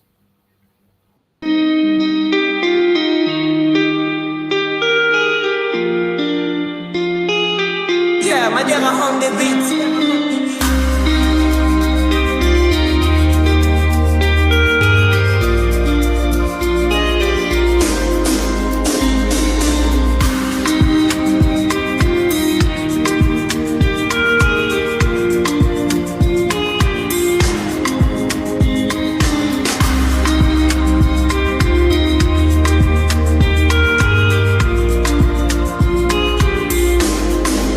I see Mommy Nkechi, a rapper don't tell she the kneel for grave where my uche de Papa Emeka.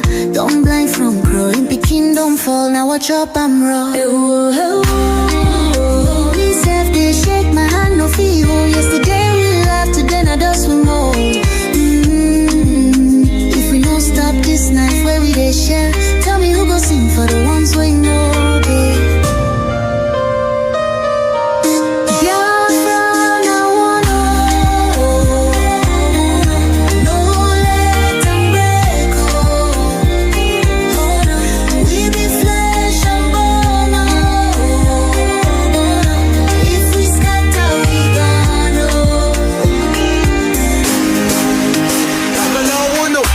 She need the voice from under the soil. Brother, no let my blood turn to oil. Little harder they ask where my papa go. Her small hand they shake, she knows I be this woe.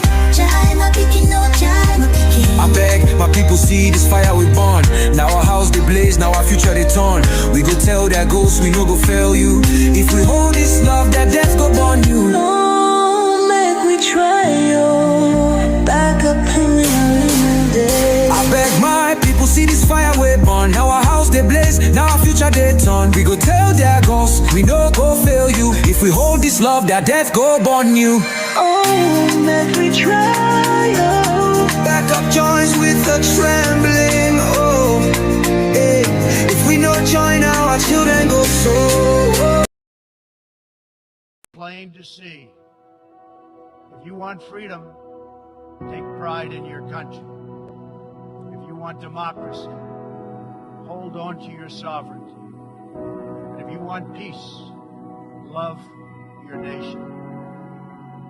Wise leaders always put the good of their own people and their own country first. The future does not belong to globalists. The future belongs to patriots. The future belongs to sovereign and independent nations who protect their citizens, respect their neighbors, and honor the differences that make each country special and unique. It is why we in the United States embarked on an exciting program. Now therefore,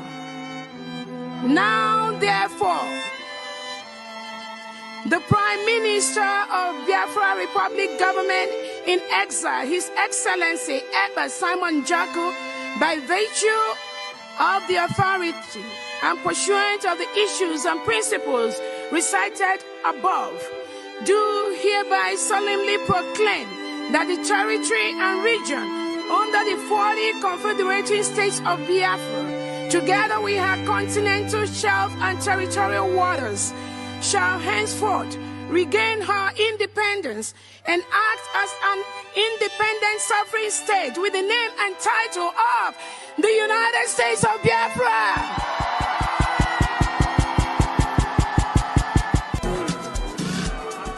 Thank you. We have heard of all the grievances that have been read here today. The untold hardship of our people that they have gone through, the lives that the lives that have been lost, the lives that we are still losing. As a member of cabinet, I stand here to affirm, on the basis of the grievances and of the referendum, for our forefathers, for this generation, for the next generation to come, I affirm the declaration and restoration of the United States of Biafra.